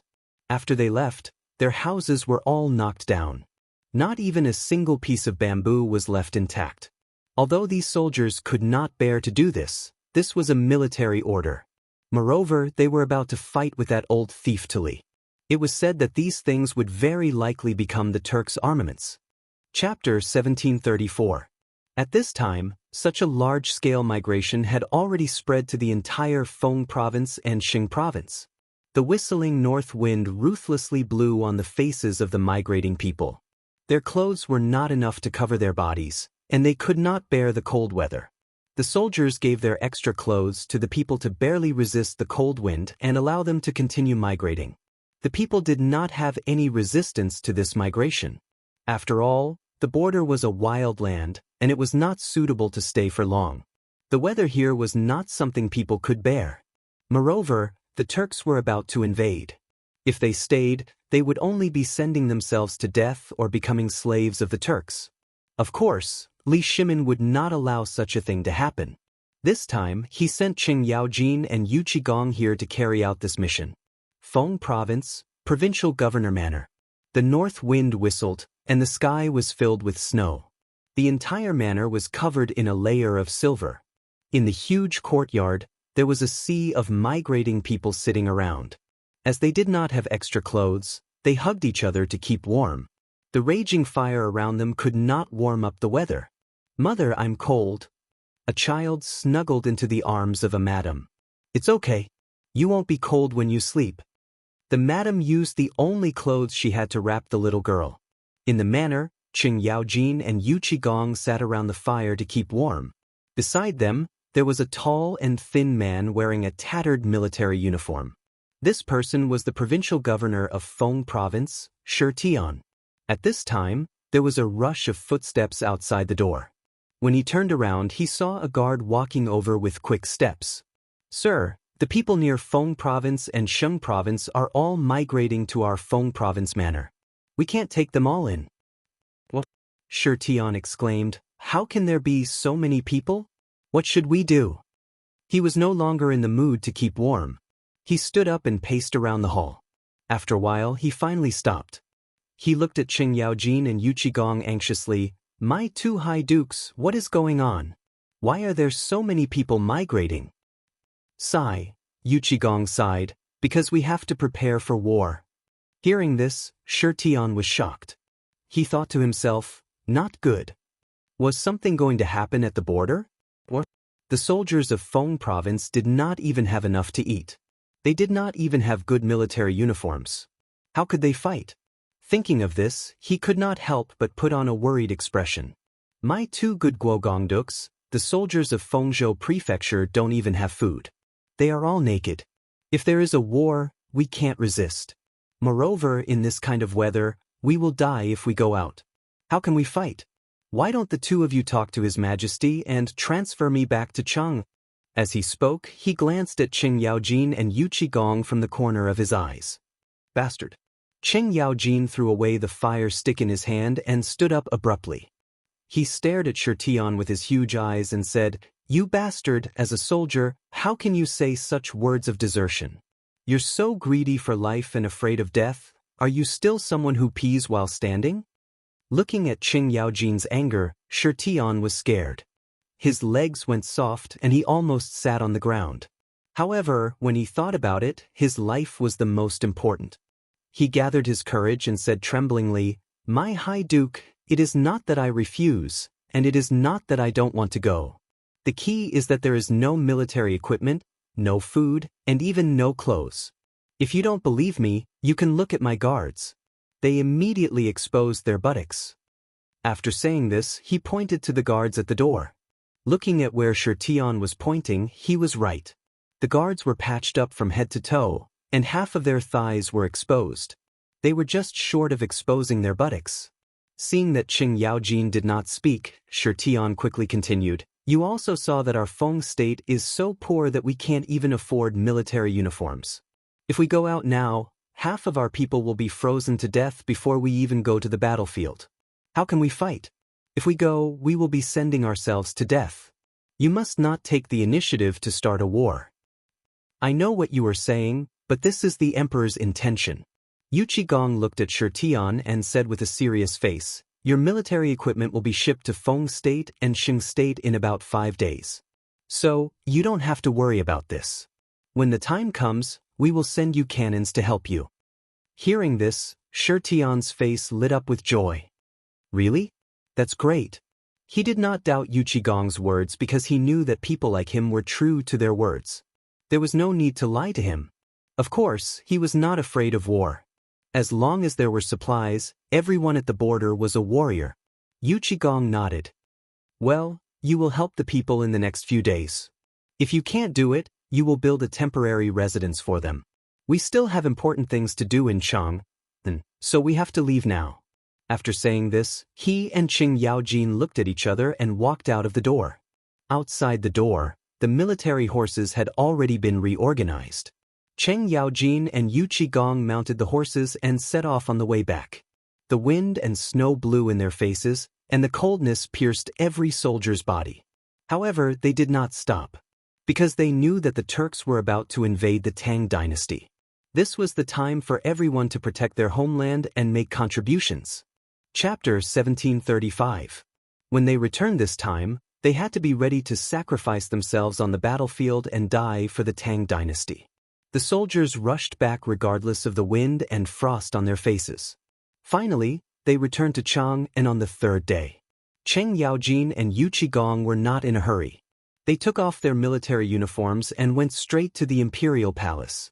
In the imperial study of the imperial palace, Li Shimin had placed a stove in front of him. He was concentrating on correcting memorials to the throne. This was something he had to do every day, and it was something he had to do for the people of the world. Hurried footsteps were heard, and the chamberlain came in. "Your Majesty, Duke Lu and Duke Yi are back. They are outside the door and asking for an audience." Hearing this, Li Shimin quickly put down the memorials and looked at the chamberlain. "Send them in." The chamberlain answered and walked out of the imperial study. A moment later, Qing Yaojin and Yu Qigong in military uniforms came in. "Your Majesty." The two of them bowed together. Li Shimin winked at Xiao Gizi beside him. The latter immediately understood and sent all the palace servants out of the hall. He also closed the door himself. "You're finally back. You've made me wait for a long time." Li Shimin quickly got up from the dragon throne and asked, "How's the border?" He had been worried about the border when he was in Chang. Now that Qing Yaojin and Yu Qigong had returned, he was relieved. Qing Yaojin looked at Li Shimin and said, "Your Majesty, the border has been settled. The people have moved into the pass. However, Feng Province and Sheng Province don't have enough military supplies. The most important thing is that they don't have winter clothes. Your Majesty, please send some. Also, Li Jing of Yuzhou is ready to send troops to Feng Province and Sheng Province at any time. Li Shimin nodded and said, "Good. With Li Shimin guarding Feng Province and Sheng Province, there shouldn't be any problems. Pass on my order right away. The imperial edict will arrive soon. Gather all the cotton-padded clothes from all the prefectures and send them to Sheng Province, Feng Province, and Yuzhou. Also, announce that all the cloth merchants will help the Tang dynasty overcome this difficult time together. Those who disobey will be punished for treason." The border was one of the most important places of the Tang dynasty. If the border was lost, the Tang dynasty's empire would be threatened. Therefore, it was necessary to distribute the best resources to the soldiers at the border. "Thank you, Your Majesty." Cheng Yaojin and Yu Qigong cupped their fists together. With that, the two of them left the imperial study. Now that the border was in danger, they didn't dare to delay. After the two of them left, Xiao Gizi's voice came from outside the door, saying that Wei Jing wanted to see him. Li Shimin waved his sleeve and summoned Wei Jing. Wei Jing had been in charge of the spies of the Tang dynasty in the Turks during this period of time. It should be because of the Turks. "Greetings, Your Majesty." Wei Jing bowed. "There's no need to be so courteous in the study. What's the matter, my dear subject?" Li Shimin said with a smile. "Your Majesty, I received a report from the spies that there's no movement in the Tuli camp. I don't know what they're doing, but I heard that there's something unusual." "I don't know the details," Wei Jing said seriously. Hearing this, Li Shimin breathed a sigh of relief. Although he didn't know what was going on in the Turks' camp, at least it gave Qiuzi a chance to breathe. Li Shimin smiled. "Good, this news is very beneficial to Qiuzi. Maybe we can turn the situation around." Wei Jing stroked his beard and nodded. "Yes, as long as this news is spread, not only will it affect the morale of the Turks, but it will also improve the morale of the Tang dynasty." Li Shimin looked at Wei Jing and said solemnly, "I'll leave this matter to you, my dear subject." "Rest assured, Your Majesty. I'll do it right away." Wei Jing cupped his hands and left the imperial study. Outside the imperial palace, Cheng Yaojin and Yu Qigong led the soldiers and horses in a hurry. They carried the imperial edict and walked among the major cloth merchants. The cloth merchants had never seen such a scene before. For a moment, they were in a panic. At first, these cloth merchants didn't want to hand over the cotton-padded clothes. After all, these things were their way of making money. Who would be willing to hand them over so easily? But when they heard that it was the emperor's imperial edict, they were so scared that their legs went weak. They all handed over the cotton-padded clothes and cloth with both hands. Then, the cotton-padded clothes were sent to the cloth factory for processing. After processing, Cheng Yaojin sent soldiers and supplies to Feng Province and Yuzhou. After the cotton-padded clothes and supplies were sent, the soldiers at the border were instantly energized, indicating that they could all win the war. With Li Jing, the general, in charge, the soldiers were even more excited. The wind and snow never stopped, as if the war drums were beating for this war. The sky was dark, and the wind began to roar. The soldiers at the border were waiting for the arrival of the Turks. The Turks lived up to their expectations and killed their way to Feng Province. They were like wolves that had been hungry for a long time. They went straight to Feng Province. Wherever they went, not even a blade of grass grew. However, they didn't expect that the Tang dynasty had already prepared for this. They even set up several cannons. This was the knell to welcome them. With roars, half of the Turks were killed before they reached the city gate. Li Jing shouted. The soldiers in the city who were already hungry and thirsty rushed out of the city gate. They cut off the left ear of the Turks because it could be exchanged for military merits. It was also a symbol of their honor, enough to make their descendants proud. Chapter 1736. The fierce battle lasted less than a night. The invading Turkic army was annihilated, leaving only stinking corpses on the battlefield. However, most of these corpses belonged to the Turkic people. The soldiers of the Tang dynasty won the war with an absolute advantage and successfully defended their homeland. This was the proudest thing for a soldier and also the proudest thing for a citizen of the Tang dynasty. The war at the border came to an end, and life at the border returned to peace for the time being. At the same time, in Chang and White Deer College, the wind and snow were drifting in the air. Snowflakes the size of a thumb drifted down and filled the entire college. After a while, the entire college seemed to be covered with a layer of white cloth. It was like an otherworldly peach garden that people yearned for. Different from the border, the wind and snow in Chang and were not so violent. It was more gentle, like a small hand caressing it. The sound of reciting came from the classroom, like a melodious note, lingering for a long time. In a small house not far from the classroom, a few gray-haired old men were sitting around a fire. There were a few teacups next to them, giving them a sage-like temperament. These people were Ouyang Sun, Chu Suiliang, Yu Shernan, and Xueji. Chu Suiliang picked up the teacup next to him and took a sip. "Bo Shi, do you know what Fengzi has been doing recently? Why doesn't he come to the college?" Yu Shernan rolled his eyes at Chu Suiliang. "How would I know? You should ask that kid." "If I could find that kid, would I ask you?" The two old men talked intermittently. At this moment, the sound of footsteps on snow came from outside the door. Creak. Yu Shernan turned around and glanced at him. "So it's Virgo. Come in and warm yourself by the fire." Hearing this, Cheng Chumo shook off the snow stuck to his feet, opened the door, and walked in. Wei Shuyu and Zhang Sun followed behind him. "Mr. Bo Shi, thank you." After that, Cheng Chumo found a seat and sat down. The other two also found their own seats. Yu Shernan handed a teacup to Cheng Chumo. "Chumo, what have you been doing recently? Why haven't you come to the academy for so long?" Cheng Chumo took the teacup and said tiredly, "We are working on the equipment of the textile factory, especially the power of the unmanned textile machine and the water wheel." "What is this?" Yu Shernan asked subconsciously. "Ask if you don't understand. This is common sense." Wei Shuyu, who was sitting at the side, interjected, "I heard from Fengzi that this unmanned textile wheel uses physical methods to make it realize that it can automatically spin without people. I don't know the specifics." "Then what is this thing connected to the water wheel?" Wei Shuyu was about to speak, but Zhang Sun pulled her out and gave her a look, indicating that he would speak. Then, before she spoke, he said, "Fengzi said that it is to put two hard piles on the bank where the current is very rapid. The upper half of the wheel is above the bank and the lower half is immersed in the water so that it can rotate freely. There are bamboo tubes attached diagonally to the spokes of the wheel, and there is a water tank near the water tube on the wheel. When the wheel is stimulated by the rapid current, the wheel will rotate and the water tube will be filled with water." "Stop, stop, stop." Before Zhang Sun finished speaking, Ouyang Xiu quickly interrupted him. The old man really couldn't stand it.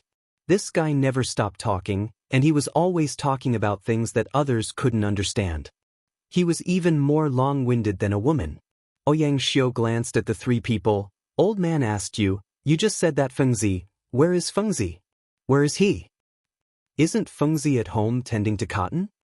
Wei Shuyu was a little confused. "Isn't this something that everyone knows? What do you know?" Cheng Chumo rolled his eyes at Wei Shuyu. "Recently, Fengzi is not only tending to cotton at home, but also making firearms." "Firearms?" Yu Shernan frowned. "Chu Mo, how do you know?" Cheng Chumo smiled and said with a mysterious look, "That day, my father and Fengzi went up the mountain and saw that kid making a lot of weapons. The most important thing is, there is a thing called a gun. My father said that although the sound of that thing is a little loud, its power is not bad. I heard that it can kill a bird without a problem." After hearing this, Yu Shernan's frown deepened, and his eyes almost couldn't be seen. He glanced at Chu Suiliang, Ouyang Xiu, and Xueji and gave them a look. The three immediately understood that he wanted to continue to talk to Cheng Chumo. "Chu Mo, besides these things, did Fengzi do anything else recently?" Chu Suiliang forced a smile. "Anything else?" Cheng Chumo deliberately stroked his beardless chin. "Also, this kid sells cotton-padded clothes and buys dried flowers.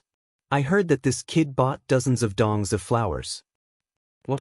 Yu Shernan exclaimed. "He bought dozens of dongs of flowers?"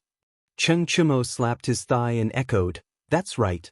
Say, this brat not only destroyed all of retired emperor's flowers, he also bought these dried flowers." Isn't he idle? Yu Shinan looked at his two partners and communicated with his eyes. It seemed that Fengzi was led astray by Li Shimin again. Chapter 1737. Otherwise, why would this guy buy so many flowers at once? The three of them made up their minds and stubbornly put the blame on Li Shimin. The poor emperor was blacklisted at this moment.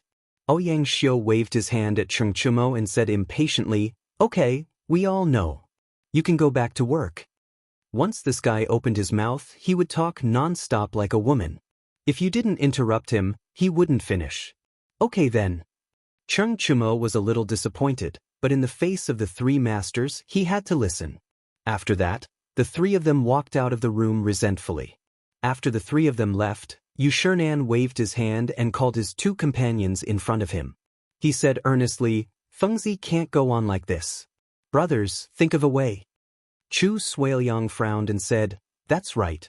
Fengzi's talent and learning must be in the literary world and Confucianism to develop a better future. If he continues to follow the emperor, sooner or later, something will happen." In their view, Zhang Feng was like a piece of unpolished jade. Only in the field of literature could he become a perfect and flawless piece of jade. The imperial court was like a filthy place. It would only let Zhang Feng, this piece of unpolished jade, be contaminated with secular air, and it would be difficult for him to become a talent. Ouyang Xiu nodded and said, "You're right. None of those guys in the imperial court are good. Let's think of a way to bring Fengzi back." Xue Ji stroked his beard and seemed to have thought of something. "Didn't Fengzi say that he wanted to organize a basketball game? Let's say that we help him organize a basketball game. He will definitely be happy." Ouyang Xiu slapped his thigh. "Yes, Fengzi has been wanting to organize this basketball game for a long time. With us, there will be no problem. Okay, let's not delay. Let's go find Fengzi immediately." Yu Shinan suddenly stood up and couldn't wait. Chu Suiliang also nodded in agreement. In this way, the four of them hit it off and prepared to find Zhang Feng for an ideological lesson. At the gate of Zhang Mansion. At this moment, he was surrounded by a group of people. Looking from afar, it was as if there was no end in sight. Although there were many people, it was not messy. Instead, it was very orderly.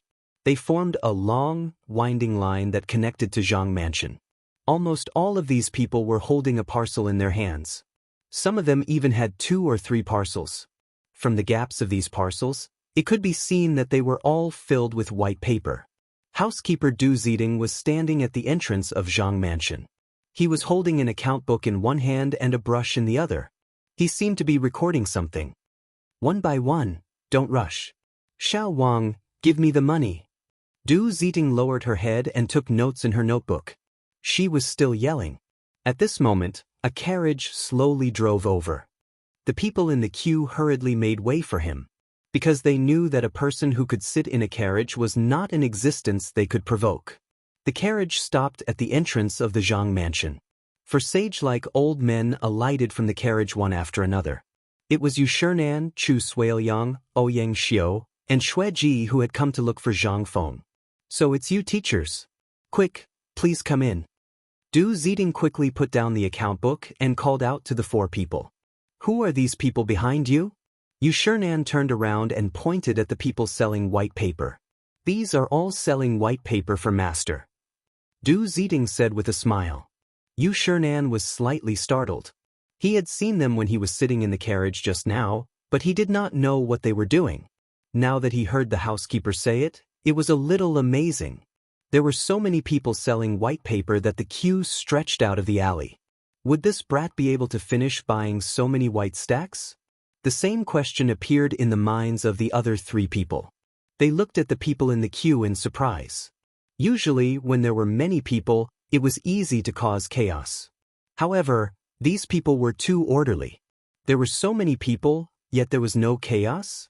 Was it a little abnormal? "Housekeeper, why are these people in the queue so orderly?" Ouyang Xiu could not help but ask. Du Ziding raised his head. "Our master said that if there is chaos, whoever takes the lead will not take the white paper. This way, no one will dare to cause trouble." Ouyang Xiu stroked his beard and nodded secretly. He could not help praising this kid in his heart. Most of these people were poor people. With a way to make money, they naturally did not dare to mess around. After chatting for a while, Du Ziding led the 4 people to Zhang Mansion. As soon as they entered the door, the 4 people were shocked by the scene in front of them. White paper, the whole garden was filled with white paper. There was a platform in the middle of the courtyard. Several servants were holding an unknown object in their hands and playing on it. They did not know what they were doing. The corridor connecting the atrium seemed to have become an assembly line for rolling cotton. Several maids were squatting on the ground and picking the seeds in the white paper with their hands. After picking, the maids handed the white paper to the servants in the courtyard. They began to play on the platform. The whole process was smooth and coordinated. Everyone was agile and pleasing to the eye. However, the 4 old man's sons were a little confused. Although they knew about the white paper and knew that Zhang Feng was making cotton-padded clothes, they did not know the process of making cotton-padded clothes. "Housekeeper, this is..." Yu Shernan pointed to the servant who was playing with cotton and asked. Chapter 1738.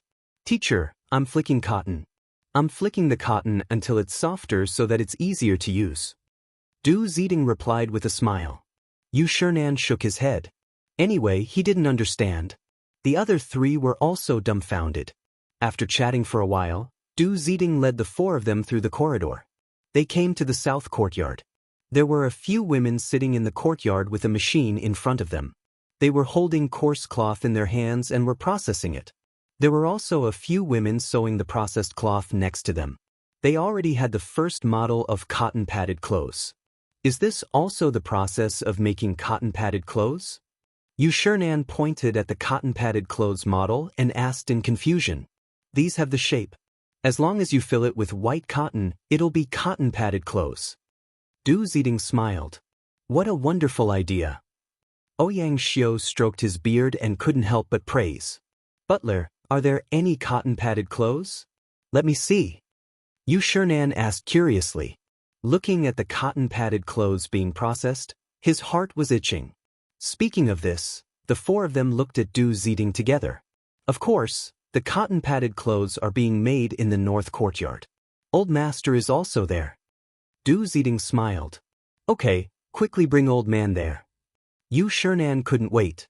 Then, Du Ziding led them through the corridor and came to the north courtyard. As soon as they entered the courtyard, they saw a crowded scene. The courtyard was full of people. A dozen women were sitting on stools, holding the first model of cotton-padded clothes in their arms and stuffing cotton into it. After stuffing it, they handed the clothes to the women beside them. These women were sewing the cotton-padded clothes together. Zhang Feng was standing at the side, checking and giving a few pointers from time to time. These women were very fast. After a few turns, a cotton-padded clothes were done. Zhang Feng picked up the cotton-padded clothes and looked at them. After confirming that there was no problem, he put them aside. Fengzi, Yu Shernan waved at Zhang Feng. There was no other way. The entrance was already filled with people. How could these few old men squeeze in? Hearing someone call out to him, Zhang Feng turned around abruptly, his face beaming with joy. Mr. Bosher, why are you guys here? After that, Zhang Feng waved his hand at the door. Make way for these gentlemen. As soon as he finished speaking, the women at the door glanced at Yu Shernan and the others before resentfully opening up a path. They were chatting happily with the master just now, and the master even said that he would give them a raise. She didn't know what these old men were doing, disturbing her good time. After the crowd cleared the way, Zhang Feng hurriedly greeted them. Gentlemen, please come in. You came at the right time today. I just made some new cotton-padded clothes. Come and take a look. Yu Shernan stroked his beard and strode forward with the other 3 following closely behind. This is my newly made cotton-padded jacket and quilt. Come and take a look. Zhang Feng pointed at the finished cotton-padded jacket and introduced it to them. Touching the neatly arranged cotton-padded clothes and quilts, Yu Shernan was overjoyed. How nice would it be if everyone in the academy could have a share of these things? Especially the quilt, it was incomparably soft to the touch. If they covered their bodies with it, they wouldn't be afraid of freezing their feet at night. Not only him but the other 3 also had the same idea. They stepped forward and touched the jacket and quilt, wishing that they could put their hands in it to warm up. Zhang Feng saw the joy on their faces and smiled. It's rare for the four of you to come together today. I'll give one to each of you. After that, he picked up the jacket and handed it to the four of them. You brat. Yu Shernan took the jacket and looked at it carefully, his face full of joy. Since you're so generous, we won't stand on ceremony. Chu Suiliang accepted the jacket graciously. At this time, Ouyang Xiu coughed softly. Everyone suddenly realized that they were looking for Zhang Feng to return to the academy. How could this brat pull them aside with just a few words? Fengzi, get ready to return to the academy with us. Shueji put down the jacket in his hand and pretended to be angry. That's right, Fengzi. How long has it been since you went to the academy? Look at how wild you have become. Ouyang Xiu also spoke from the side. Everyone spoke in a few words, spitting saliva everywhere. Just as Zhang Feng was about to speak, there was a sound of footsteps outside the door. After a while, Li Shimin walked in with Cheng Yaojin, Wei Jing and the others. Seeing the scene in front of him, Li Shimin was slightly surprised. He didn't expect the four of them to be here too. He stepped forward and smiled. So the four of you are here too. May I know why you're looking for Fengzi? Yu Shernan frowned slightly and replied faintly, we're here to ask Fengzi to return to the academy. He didn't have a good impression of the emperor in front of him. If it weren't for him, would Fengzi have been fooling around all day? Of course, the other three had the same opinion. They all thought that Fengzi was influenced by Li Shimin. Why are you in such a hurry? Li Shimin didn't care. He glanced at the cotton-padded jacket in the courtyard. Isn't he dealing with the cotton-padded jacket now? It's mainly because of the basketball competition. Previously, Fengzi promised that the champion would get a chance to enter the academy for free. Now many people are asking when the competition will be held. After all, this promise is very tempting. Shueji stroked his beard and said faintly. Chapter 1739. Hearing this, Li Shimin frowned slightly.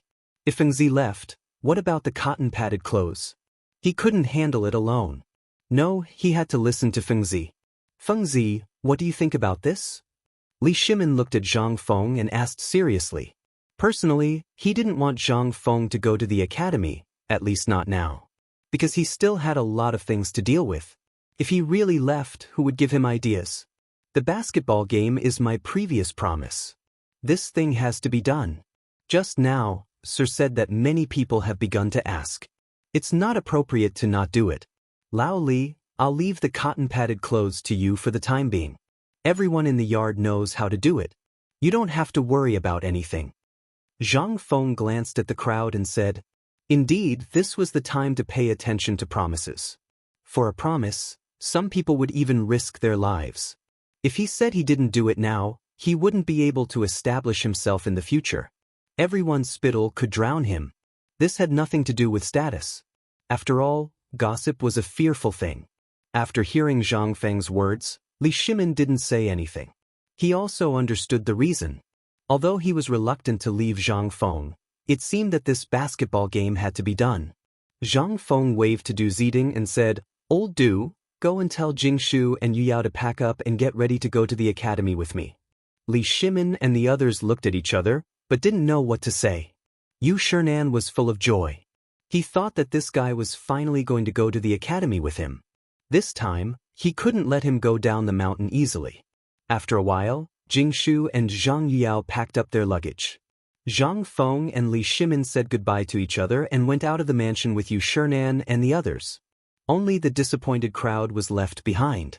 Although Zhang Feng said that there was no problem with the cotton-padded clothes, Li Shimin still had a headache.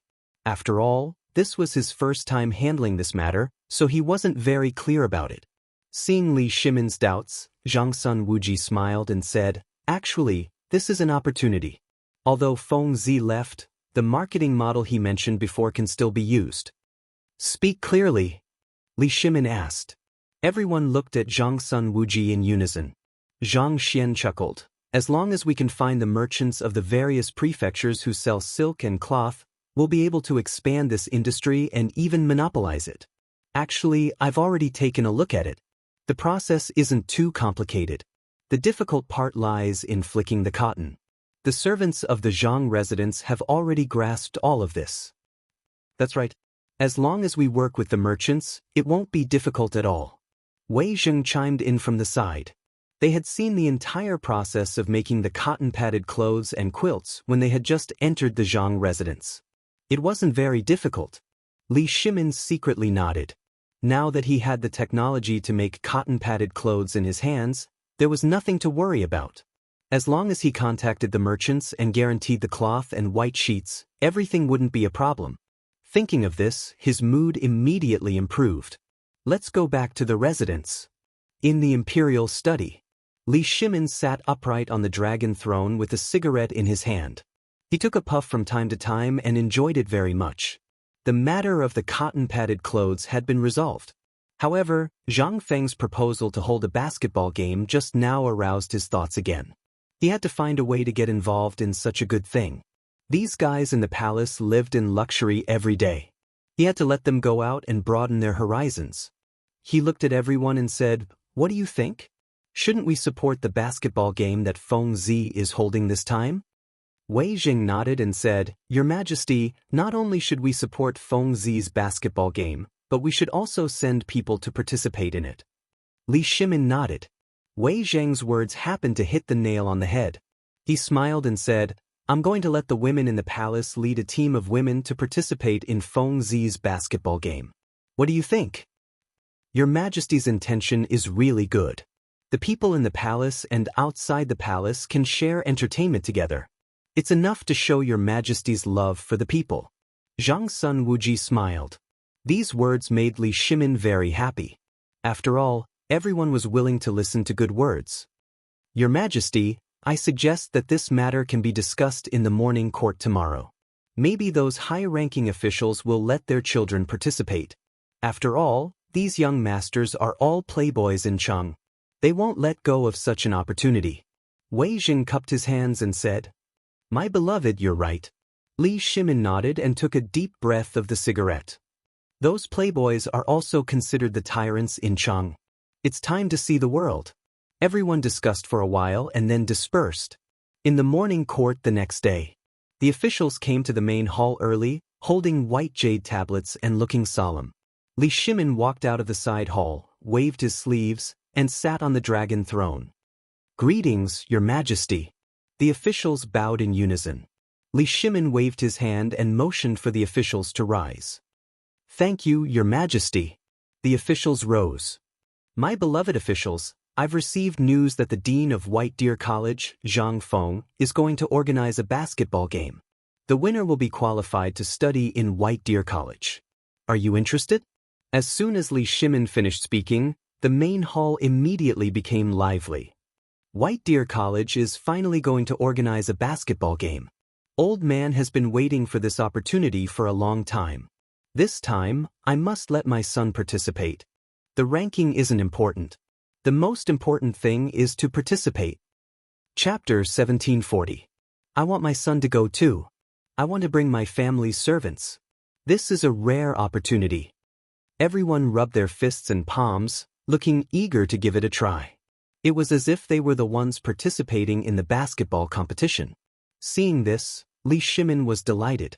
The enthusiasm of the officials was a clear indication of the importance of this competition. Seeing the endless noise in the imperial court, Xiao Gizi hurriedly shouted in a hoarse voice, "Everyone be quiet." As soon as he finished speaking, the officials stopped arguing and returned to their seats. At this moment, the dean of the Imperial College, Lu Hongwen, stepped forward and cupped his hands. "Your Majesty, I would like to lead the students of the Imperial College to participate in the competition. Your Majesty, please allow it." Before Li Shimin could reply, the Hongwen Guan's dean, Ouyang Kai, also stepped forward. He cupped his hands and said, "Your Majesty, I would like to lead the students of the Hongwen Guan to participate in the competition. Please allow it." "Since you have such intentions, I will naturally allow it." Li Shimin waved his hand and immediately agreed. Seeing that everyone was so enthusiastic, he was overjoyed. How would he dare to reject? When Cheng Yaojin and Yu Qigong saw this, they exchanged a look. Without saying anything, the two of them immediately understood each other. They stepped forward one after another and cupped their hands. Your Majesty, I would like to lead the soldiers to participate in the competition. Please allow it. Your Majesty, I would like to as well. Please allow it. Following the lead of Qing Yaojin and Yu Qigong, the generals standing at the side couldn't help but step forward to ask for permission. Your Majesty, I would like to lead my family to participate in the competition. Your Majesty, I would like to as well. Actually, when Li Shimin said this, they already wanted to step forward. However, he beat them to it. Now that there were two big shots stepping forward, they naturally couldn't back down. Basketball could be said to be a national sport. Not only could it strengthen one's body, but most importantly, after the students of White Deer Academy graduated, they would be able to take Zhang Feng's documents and become officials in the imperial court or take up a position in the Ministry of Works. This was a huge temptation for generals who relied on their military exploits to rise to the top. Although they couldn't participate, they still had children at home. It was great to give their children a chance. Of course, the generals weren't the only ones who had such thoughts. The civil officials also wanted to find a way out for their descendants. After all, White Deer College was approved by His Majesty. Principal Zhang Feng's reputation was even more widespread. He was known as a prodigy, so there was no mistake in participating. Your Majesty, please allow me to participate in the basketball match. Your Majesty, this subject agrees. His Highness's officials seemed to be united as they all asked for orders. Li Shimin had a headache. He didn't expect there to be so many officials. The reason why he had said it earlier was so that the officials would respond and step forward to represent him. He didn't expect so many officials to appear at once. Almost all of them were asking for orders. Other than a few stubborn old people, the main hall was filled with officials asking for orders. He felt like he was riding a tiger and couldn't get off. However, this matter was beneficial to the country and the people. No matter what, he had to set an example. So be it if there were more people.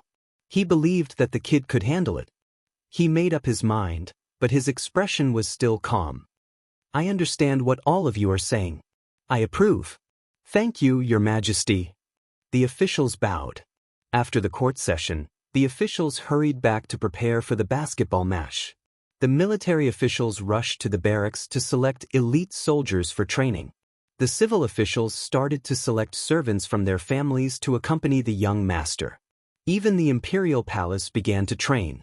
Li Shimin transferred many strong palace maids, and the imperial bodyguards circled out a large area in the imperial palace to begin training.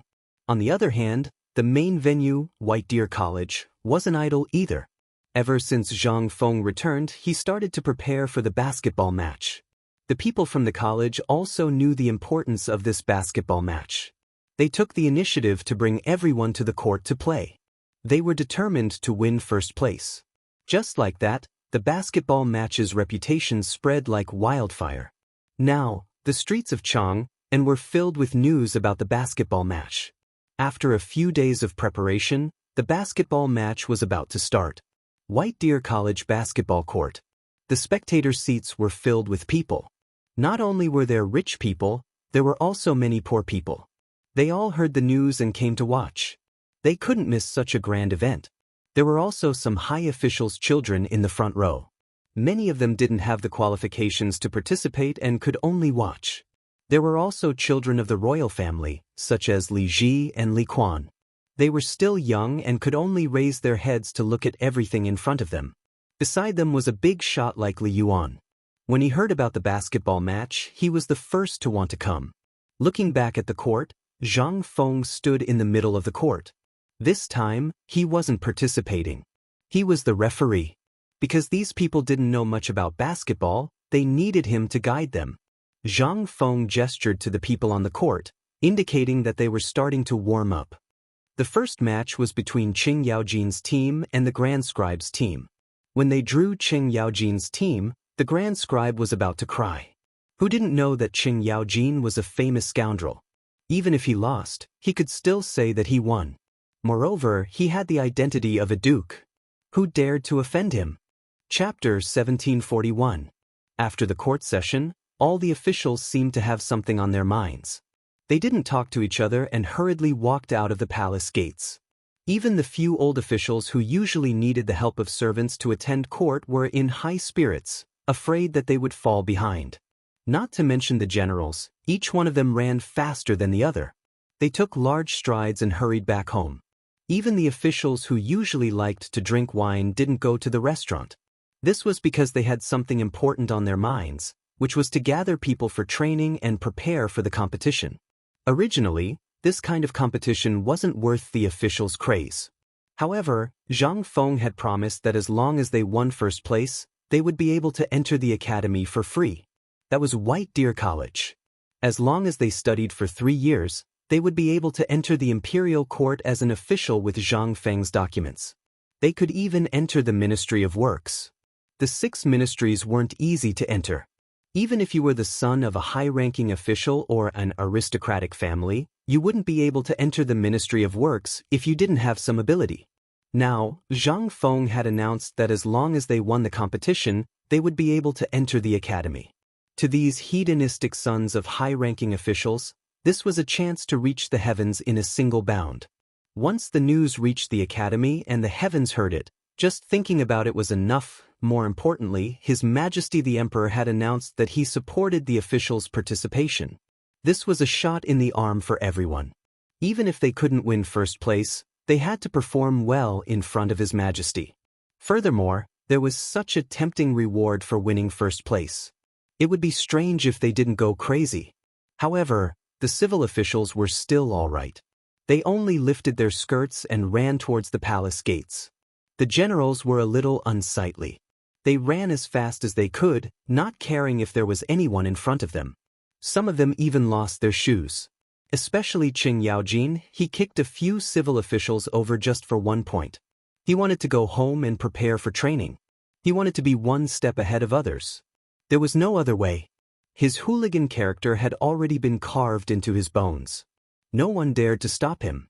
This was Lu Guogong. Who the hell dared to provoke him? He snatched the reins from a palace servant and mounted his horse. Giddy up! With a loud shout, he galloped towards the Qing residence. It was a pity that Qing Yaojin turned a deaf ear to the Qing mansion servant's shouts. He was only thinking about basketball. Along the way, he rampaged. Many vendors were thrown to the ground by old Qing. They were about to stand up and scold him, but when they took a closer look, they realized that he was King Demon King. Who would dare to be rash? They obediently shut their mouths. However, everyone still didn't let go of old Qing in their hearts. They called him AB*****, AB****, and other unpleasant words. When everyone cleaned up the stall again, they saw the silver on the ground. They put on a smile again and stopped cursing in their hearts. After rushing all the way, old Qing finally arrived at the Qing mansion. He jumped off his horse like a carp. Qing heir, where the hell did you go? Hurry up and get Lao Tzu out. Old Qing's family had a bunch of illiterates who couldn't read a single word. Therefore, for the sake of convenience, he named his servants Qing Yi, Qing heir, and so on. This was also one of the reasons why he was usually a laughing stock. There was no other way. When he was young, he didn't have the money to study. Sai, master, I'm here. Qing heir put down what he was doing and quickly went up to him. Why wasn't Qing Yi here? That guy was still eating old Qing's dust. Old Qing walked in from the mansion door in a hurry. He glanced at Qing heir and hurriedly said, "Hurry up and gather all the servants and maids in the mansion for Lao Tzu. Lao Tzu has something to say." Qing heir was stunned. Master usually didn't care about family matters because he always said that men should lead troops to war and that women should be in charge of family matters. Why did he change today? He scratched his head and was about to ask when suddenly, he felt a sharp pain in his butt. Immediately after, old Qing's curses came one after another. "Hurry up, Lao Tzu doesn't have time to wait for you." Qing heir rubbed his butt aggrievedly and hurriedly ran away. Not long after Qing heir left, a rough female voice came from the inner mansion. "Old Qing, why are you making a ruckus in the courtyard? Did I not let you eat your fill?" The person who spoke was Qing Yaojin's wife. She usually had a carefree personality and knew some martial arts. She was known as a tyrant in the Qing family and no one dared to provoke her, especially old Qing. He was as obedient as a cat in front of her. Madam, you came just in time. I have good news for you. Feng Zi is going to hold a basketball game soon. I'm going to bring the servants to participate. Cheng Yaojin looked at Madam Cheng and hurriedly went up to her. Of course, he had to share happy things with others. Of course, this person was his wife. What? Feng Zi is going to hold a basketball game? As expected, it's great news. Madam Cheng's eyebrows were knitted together. Although she had never seen Zhang Feng before, his name had long spread throughout Chang. She had heard so much about him that her ears were sore. Moreover, he was on good terms with her husband. Naturally, she was happy. That's right, madam. This time, the competition will be held in the White Deer Institute. Not only that, even the emperor supports it. All the officials will be participating. Who do you think I, Old Cheng, am? Naturally, I can't lose to Old Black. Old Cheng had a smile on his face. It was completely different from his arrogant appearance outside. Chapter 1742. You still know that you can't be outdone. Look at what you're like outside. You idle around every day. Now that you have something to do, it's not bad. Madame Cheng snorted softly and crossed her arms in front of her chest. Actually, when she heard about the basketball game, she really hoped that Old Cheng would participate. Firstly, it would give this guy something to do so that he wouldn't idle around all day. Secondly, it would make the Cheng family's reputation famous again. Na Cheng thought that this guy would volunteer. This was a good thing. Madam, look at what you're saying. How could I idle around?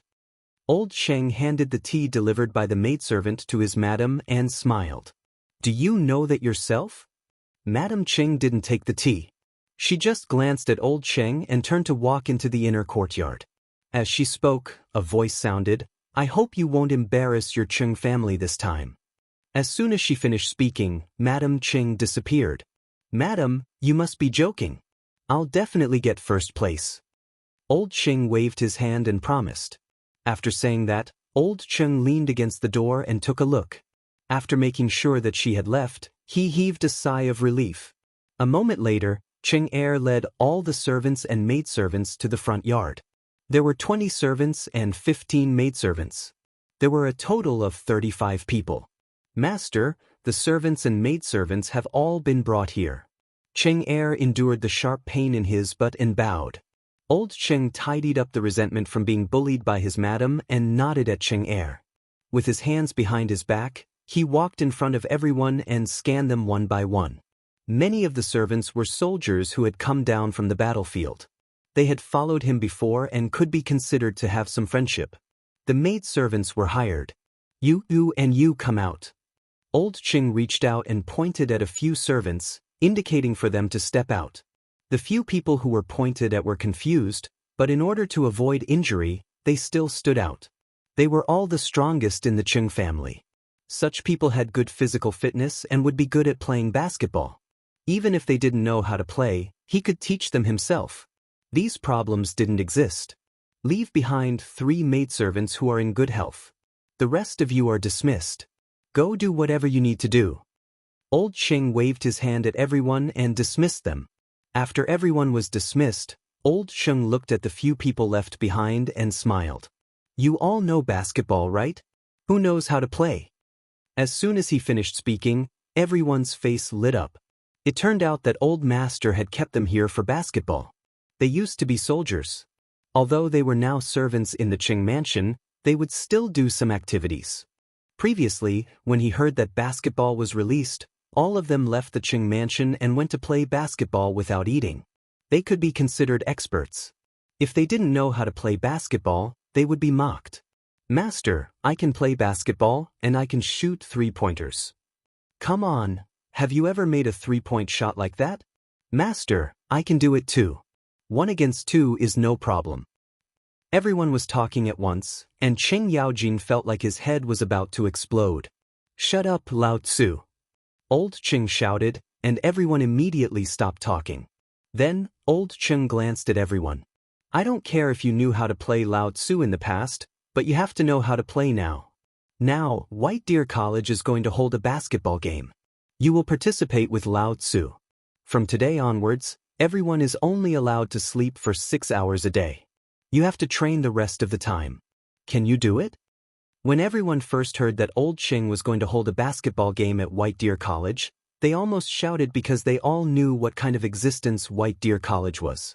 Although they had never been there, they had heard of it. It was a signboard that the emperor had personally appointed. If they played a game there, wouldn't they be full of imperial aura? They would even have the right to brag in the future. However, after hearing the last part, everyone's excitement was extinguished by Old Qing. They were only allowed to sleep for 6 hours a day. Damn it, even the military camp wasn't so strict. However, when they thought about being able to play basketball at White Deer College, everyone felt relieved. Their eyes were red as they shouted in unison. We can do it. We'll get first place. We'll get first place, we'll get first place. Old Qing glanced at everyone and couldn't help but nod. These guys really didn't disappoint him. Then why are you still staying here?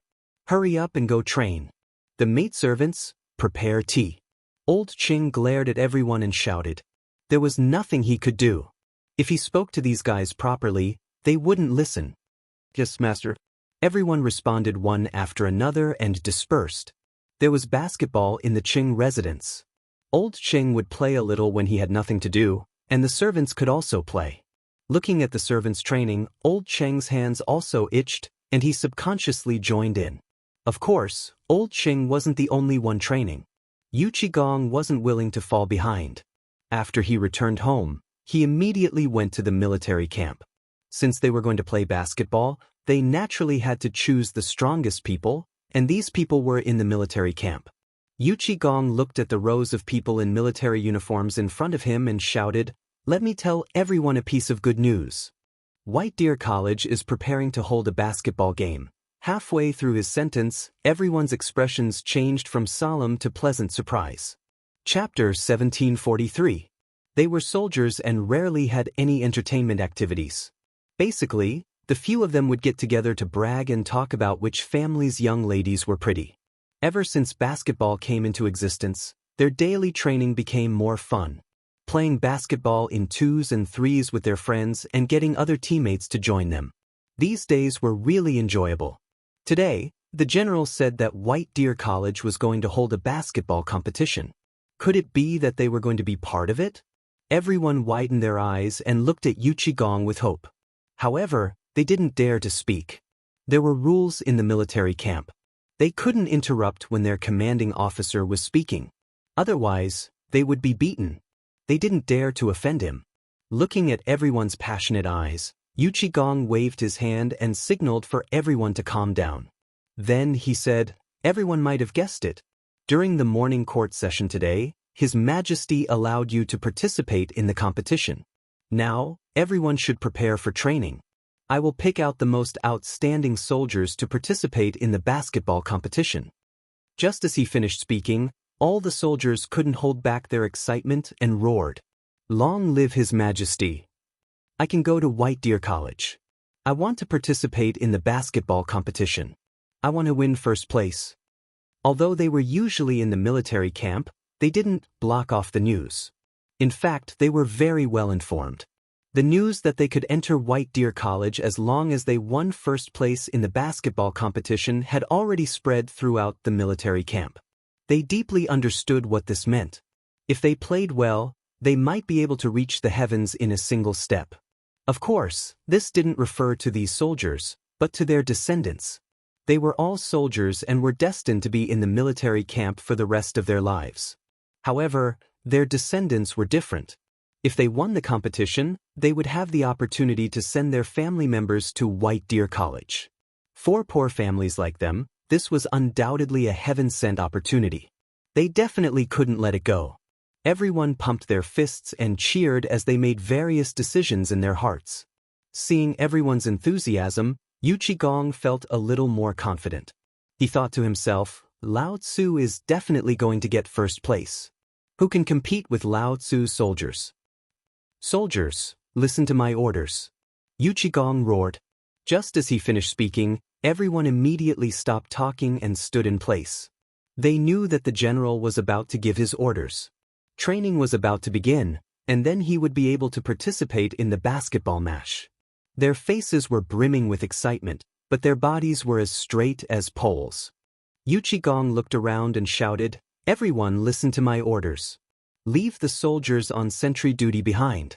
The rest of you will split up and go train immediately." Dismissed. "Oh, he went for training. Take first place." Everyone immediately cheered and walked to the basketball court in twos and threes with their arms around each other's shoulders. In order to provide more entertainment for the soldiers, a basketball court was built in a designated area in the military camp. Yu Qigong looked at everyone's backs and became even more determined to be the champion. Even if he couldn't get anything for himself, he definitely couldn't let his brothers who had gone through thick and thin with him go to waste. These people were all men who had sacrificed their lives for the Tang dynasty. He must let these brothers stand out for once. At the same time, the Imperial College also began its preparation phase. Dean Lu Hongwen was gathering the students for a lecture. With his hands behind his back, he glanced at the students in front of him. "Ahem, I've gathered everyone here today because Old Man has something to announce." All the students frowned and looked at Lu Hongwen in confusion. They knew that this guy was a stubborn old man. He usually liked to talk nonsense. For him to gather everyone here today, it definitely wasn't anything good. If he didn't want to increase the number of classes, then he wanted them to memorize the 4 books and 5 classics. What was he up to today? Although everyone had resentment in their hearts, they still had a trace of respect for Lu Hongwen. None of them dared to utter a single word. After all, Lu Hongwen was the dean and a famous scholar. Otherwise, how could he be regarded so highly by the emperor? During the morning assembly today, His Majesty announced that White Deer College will be holding a basketball match in the next few days. After Old Man's pleading, His Majesty has agreed for Imperial College to participate. Lu Hongwen stroked his beard with his right hand. There was a hint of pride on his face. It was as if he had painstakingly begged for a place in the competition. As soon as he finished speaking, a hint of surprise flashed across the student's eyes. However, this surprise disappeared in an instant. Then, everyone was stunned and looked at Lu Hongwen in confusion. The surprise was that they could participate in the basketball match. One had to know that they were usually trapped in the Imperial College and basically had no freedom. Although they were the children of high-ranking officials, once they entered Imperial College, they had to obediently bow their heads and listen to the teacher's instructions. Usually, they were even stricter. They had to behave properly and sit properly. Now that they finally had a chance to play basketball, they could only play it for 2 hours a day. This kind of life had long driven them crazy. They couldn't wait to leave this place. Today, the dean actually said that he was going to hold a basketball match. This made everyone ecstatic, because once it was held, they could leave Imperial College and see the outside world. At the same time, they couldn't believe it. Chapter 1744. They couldn't believe that this stubborn old man would plead with the emperor to let them participate in the basketball competition. The dean and the others wanted to keep them in the Imperial College so that they could study 24 hours a day and eat, drink, and defecate. Why did he change today? Was it because he was provoked by the emperor? Or was this the prelude to the storm? The students looked at each other in confusion, but no one dared to ask. Lu Hongwen saw the doubt in their eyes and asked, "What's wrong with you all? Shouldn't you be happy to hear this?" Happy? Everyone smiled bitterly. Who the hell knows if you have a backup plan? Once we're happy, we'll get a beating and say that we're ignorant and incompetent. That's too much of a loss. We're not that stupid. However, seeing how confident the dean was, it didn't seem fake. Finally, a student mustered up his courage and asked timidly, "Dean, is what you said true?" Hearing this, Lu Hongwen was enraged. "So you all thought that what I said was fake? This bunch of bastards." Although he was angry, he couldn't express it. He was still the dean of the Imperial College. He took a deep breath and his face darkened. "It's true. White Deer College will be preparing for the competition in a few days. Go and prepare for your training." With that, Lu Hongwen snorted and turned to walk into the inner hall. Seeing the dean walk away, everyone finally reacted. So there was really a basketball competition and they were going to be part of it. This was simply a dream for them who had been training hard in the Imperial College. Like runaway horses, they galloped toward the outer court, cheering. Get first place. Oh. They were the children of high officials. Although they didn't have to worry about food and clothing, who didn't want to become an official? Unfortunately, most of the titles couldn't be inherited. Many of them had to rely on their own hard work to get a chance. Today, as long as they got first place in the White Deer College competition, it was equivalent to getting the right to become an official. With the support of their parents, what was there to worry about? Everyone was cheering and jumping in the courtyard. They were hitting the basketball, not caring about their image at all. What he didn't know was that Lu Hongwen hadn't gone far. He leaned against the door and sighed. This is outrageous. What a disgrace to the educated.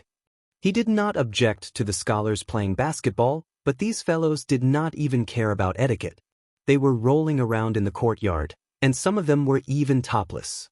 How could a Confucian scholar like him not be angry? Not only had the Imperial College started their training, but Hongwenguan, which was on the same level as the Imperial College, had also started their intensive preparations. Hongwenguan was a bit different from the Imperial College. This was a place that was in charge of correcting maps and records. Therefore, most of the deacons here were members of the royal family. Each of them had an extraordinary status. If they weren't the nephews of the concubines, then they were the nephews of the nobles. These people were usually arrogant because they were pampered. They were famous tyrants in Chang'an City. However, due to Ouyang Kai's reputation and status in the imperial court, these people knew their place in Hongwenguan. However, once they were out of Hongwenguan, they were existences that no one dared to interfere with, except for people like Qing Yaojin. Today, these people with extraordinary status were all gathered together by Ouyang Kai. Everyone, during the imperial court today, His Majesty revealed that White Deer College will be holding a basketball competition soon. Old Man made a request to His Majesty, and His Majesty decreed that Old Man would be leading the people of Hongwenguan to participate in White Deer College's basketball competition. As soon as he said that, it immediately caused an uproar. What? White Deer College is holding a basketball competition. I've been waiting for this competition for years. It's finally starting. Everyone cheered in surprise. Logically speaking, they were all members of the royal family. They did not lack official positions or money. As long as they did not court death, they would be able to eat as long as Li Shimin was able to eat. Why were they still looking forward to the basketball competition? There was only one thing. They wanted to make a name for themselves in the competition. White Deer College was personally named by Li Shimin. It was different from other places. The entire college was tainted with the aura of royalty. As long as they won first place in this competition, they would definitely attract the attention of the whole world. More importantly, they would also attract the attention of Li Shimin. At that time, their family's reputation would be known. Li Shimin would definitely reward them well. Their official positions would also be low. When they thought of this, they could not suppress the excitement in their hearts. Hallmaster, when do we start training? Yes, Hallmaster. I can't wait. Everyone was talking at once. These people were all members of the royal family. Yang Kai could not say much. He waved his hand and said, "Go train now." Everyone cheered and ran to the courtyard. They were determined to win this competition. Not for anything else, but because of their status, who would dare to steal their ball on the court? Of course, this was only what they thought. If they were to meet a troublemaker like Qing Yaojin, they would be rolling on the court. As everyone prepared meticulously, the news spread like wildfire. Soon, it reached the streets of Chang. Chapter 1745. As everyone knew, Chang was the most prosperous place in the Tang dynasty. The moment the news of the basketball game spread, the entire Chang was like boiling water. Everyone was talking about the basketball game. The Langjun, who usually carried goods, was not carrying anything today. The vendors were also not shouting. Instead, they were sitting in groups of 2s and 3s, as if they were discussing something important. Have you heard that White Deer College is holding a basketball game? The one who spoke was Zhu Zi, a peddler who sold fermented glutinous rice. He usually went to the basketball court in Tonghuifang to sell fermented glutinous rice. That was where the rich and powerful played. He would occasionally hear a few words, so he was the most well-informed. Is it true? This news has been spreading for a few years, but it hasn't been held yet. Could it be fake this time? A man who was selling white steamed buns put down his cart. His name was Wuxia. Although his name sounded scary, he was very timid. Of course it's true. I go to Tang often, so how could I not know about it? I heard that the news only spread this morning. If I'm lying to you, I'll treat you to fermented glutinous rice for a month. Wuxia pointed in the direction of Tang and said solemnly. Wuxia naturally did not doubt Wuxia. Moreover, he said such words, treating him to fermented glutinous rice for a month. Just thinking about it made his heart ache. But when he thought about it, once the basketball game was held, everyone would go to Xiao Mountain. Then he would not be able to sell his white steamed buns. His heart ached. That's bad. Then I won't be able to sell my white steamed buns. Wuxia rolled his eyes at Wuxia. Why are you so stupid? Xiao Mountain is a mountain. There isn't much food on it. When the time comes, those rich and powerful people will go to the mountain. There won't be enough food to eat. You can take it to the mountain to buy. This time, I'll take fermented glutinous rice to the mountain and make a lot of money. After he finished speaking, Wuxia felt as if he was enlightened and woke up from a dream. Yes, take the steamed buns to the mountain to sell. Why didn't I think of that? After he finished speaking, Wuxia hurriedly carried the cart and ran home. He only left behind one sentence. I'm going home to tell my wife. Along the way, Wuxia dropped a few steamed buns. However, he didn't care about them because he knew that this trip to Mount Xiao might be an opportunity for him to make a fortune. How could he care about those steamed buns? Woman, woman, Wuxia shouted as he ran. He put the load at the door and rushed into the house. He saw a woman with a white cloth hanging from her hand walk out of the house. What's wrong? Wuxia, hurry up and make white steamed buns. Make all the noodles in the house into steamed buns. If there isn't enough, go out and buy more. Wuxia hurriedly stepped forward and pulled the woman's hand as he said anxiously. What's wrong? What happened? It's a joyous occasion. The chance to get rich is here. White Deer College is going to hold a basketball tournament. There's not much food there. If we make steamed buns and sell them, we'll be rich. Hearing this, the woman immediately became excited. Really? Are we really going to be rich? Actually, she had only heard about basketball games and only knew that it was something for men to play. However, if her husband said that he was going to be rich, then he was going to be rich. She never doubted her husband's words. Yes, hurry up and make steamed buns.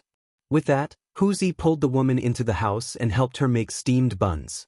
The entire Chang and city began to talk about White Deer College's basketball tournament. In an instant, everyone in the streets and alleys knew about it. I heard that the dean of White Deer College is going to hold a basketball tournament. Did you guys know? This news started to spread this morning. Why did you only hear about it now? This is an unprecedented grand occasion in Chang.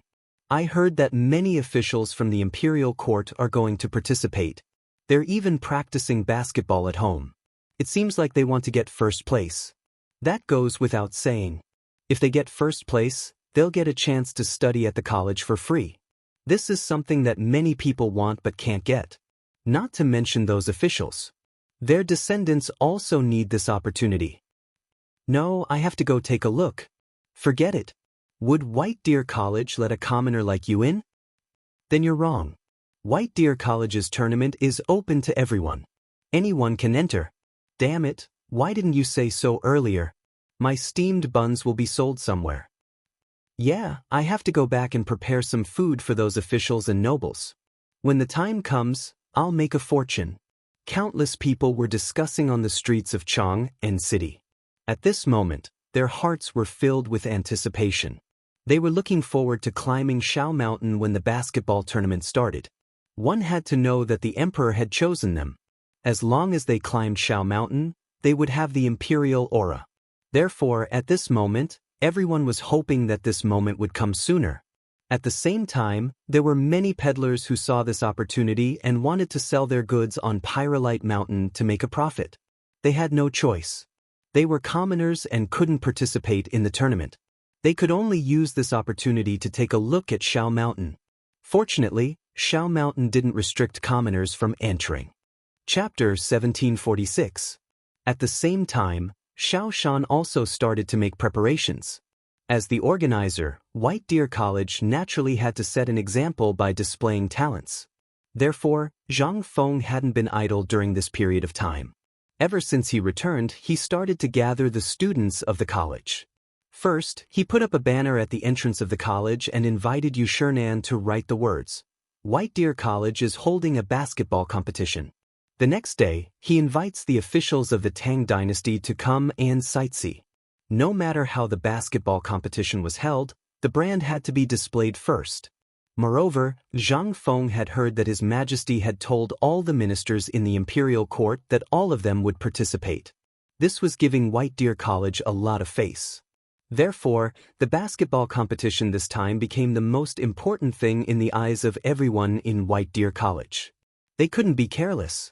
Therefore, Zhang Feng gathered Yu Shinan, Ouyang Xiu, and the other scholars together to discuss what talents to display. Gentlemen, now that the basketball competition has started, as the organizer, what should we display? Zhang Feng looked at everyone and asked. In fact, he already had a plan in mind. He asked the gentlemen so that they wouldn't be dissatisfied in the future. Yu Shinan stroked his beard. When the time comes, all the officials and commoners will come to White Deer College. Even the royal family and nobles should be prepared. After he finished speaking, he looked at the other three as if asking for their suggestions. Ouyang Xiu nodded. The royal family likes martial arts. Why don't we find a few martial artists to display their skills? Xueji rejected. He glanced at the crowd. Those who come are all high officials and nobles. What if there are people with bad intentions mixed in? As soon as these words were spoken, the place immediately fell silent. Everyone was speechless. Indeed, most of the people who came on the day of the competition were people of high status. If something happened, they couldn't bear the responsibility. Even if they were scholars, they couldn't avoid the blame. Then what do you think we should do? Ouyang Xiu rolled his eyes at Xueji and said unhappily. Xueji frowned and didn't say anything. Zhang Feng glanced at everyone and smiled. This kid has a good idea. If you have a solution, just say it. Don't keep me in suspense. Yu Shinan glared at Zhang Feng. The other three also looked at Zhang Feng. They all knew that this kid was a crafty little fellow. Who knew what kind of tricks he was hiding? Zhang Feng chuckled as he looked at the crowd. I wonder if all of you still remember the music of King Qin breaking the array? As soon as he finished speaking, everyone was shocked. Especially Yu Shinan, who had participated in the editing of the lyrics. He was all too familiar with this song and dance. The music of King Qin breaking the array was originally a military song from the beginning of the Tang dynasty. When Li Shimin was still the king of Qin, he led his troops to defeat the rebel Lu Wuzhou and consolidated the newly established regime of the Tang dynasty. Therefore, his soldiers added new lyrics to the old song and sang praises for Li Shimin. The head of state receives the law and the generals punish the traitors. The salty song, Music of Breaking the Array, appreciates the peaceful people. Later, Li Shimin personally choreographed this piece of music into a dance.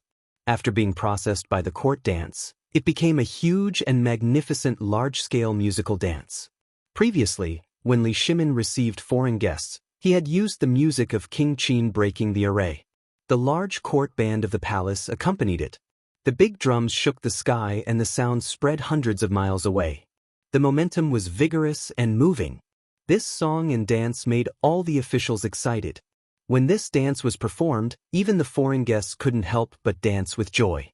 Now that this kid mentioned the music of King Qin breaking the array, was he going to perform it in the competition? Although this song and dance was for viewing, it was specially used by the royal family. It was usually enjoyed during banquets and was only arranged during ceremonies. How could this kid use it just because he wanted to? Wasn't he too daring? However, thinking about the relationship between Li Shimin and this brat, the few of them also felt relieved. They could call each other brothers. It didn't matter if they used it for a song and dance.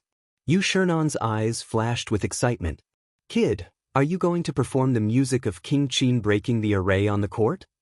Previously, when he was composing the lyrics, he saw the palace servants perform the music of King Qin breaking the array. That scene was really grand. Now that he thought about it, he was still very excited. The other three were the same. They had basically seen it before.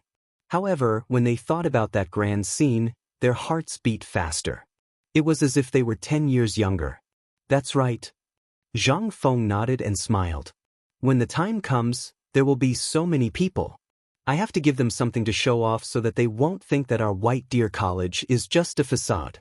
This music of King Qin breaking the array is just right. Aren't you afraid that the royal family will find trouble with you? This is a dance music specially used by the royal family. Although Yu Shernan knew that Li Shimin wouldn't find trouble with Zhang Feng, there were other people. So what? When the time comes, I'll let Lao Li talk to Lord Zhangsun. I don't think the emperor is such a petty person. Moreover, this music of King Qin breaking the array is to praise him. What's there to be unhappy about? Zhang Feng rolled his eyes. Then what are you going to do with this music score? How did you get it? Ouyang Xiu asked from the side. As he spoke, he intentionally or unintentionally gave Zhang Feng a look.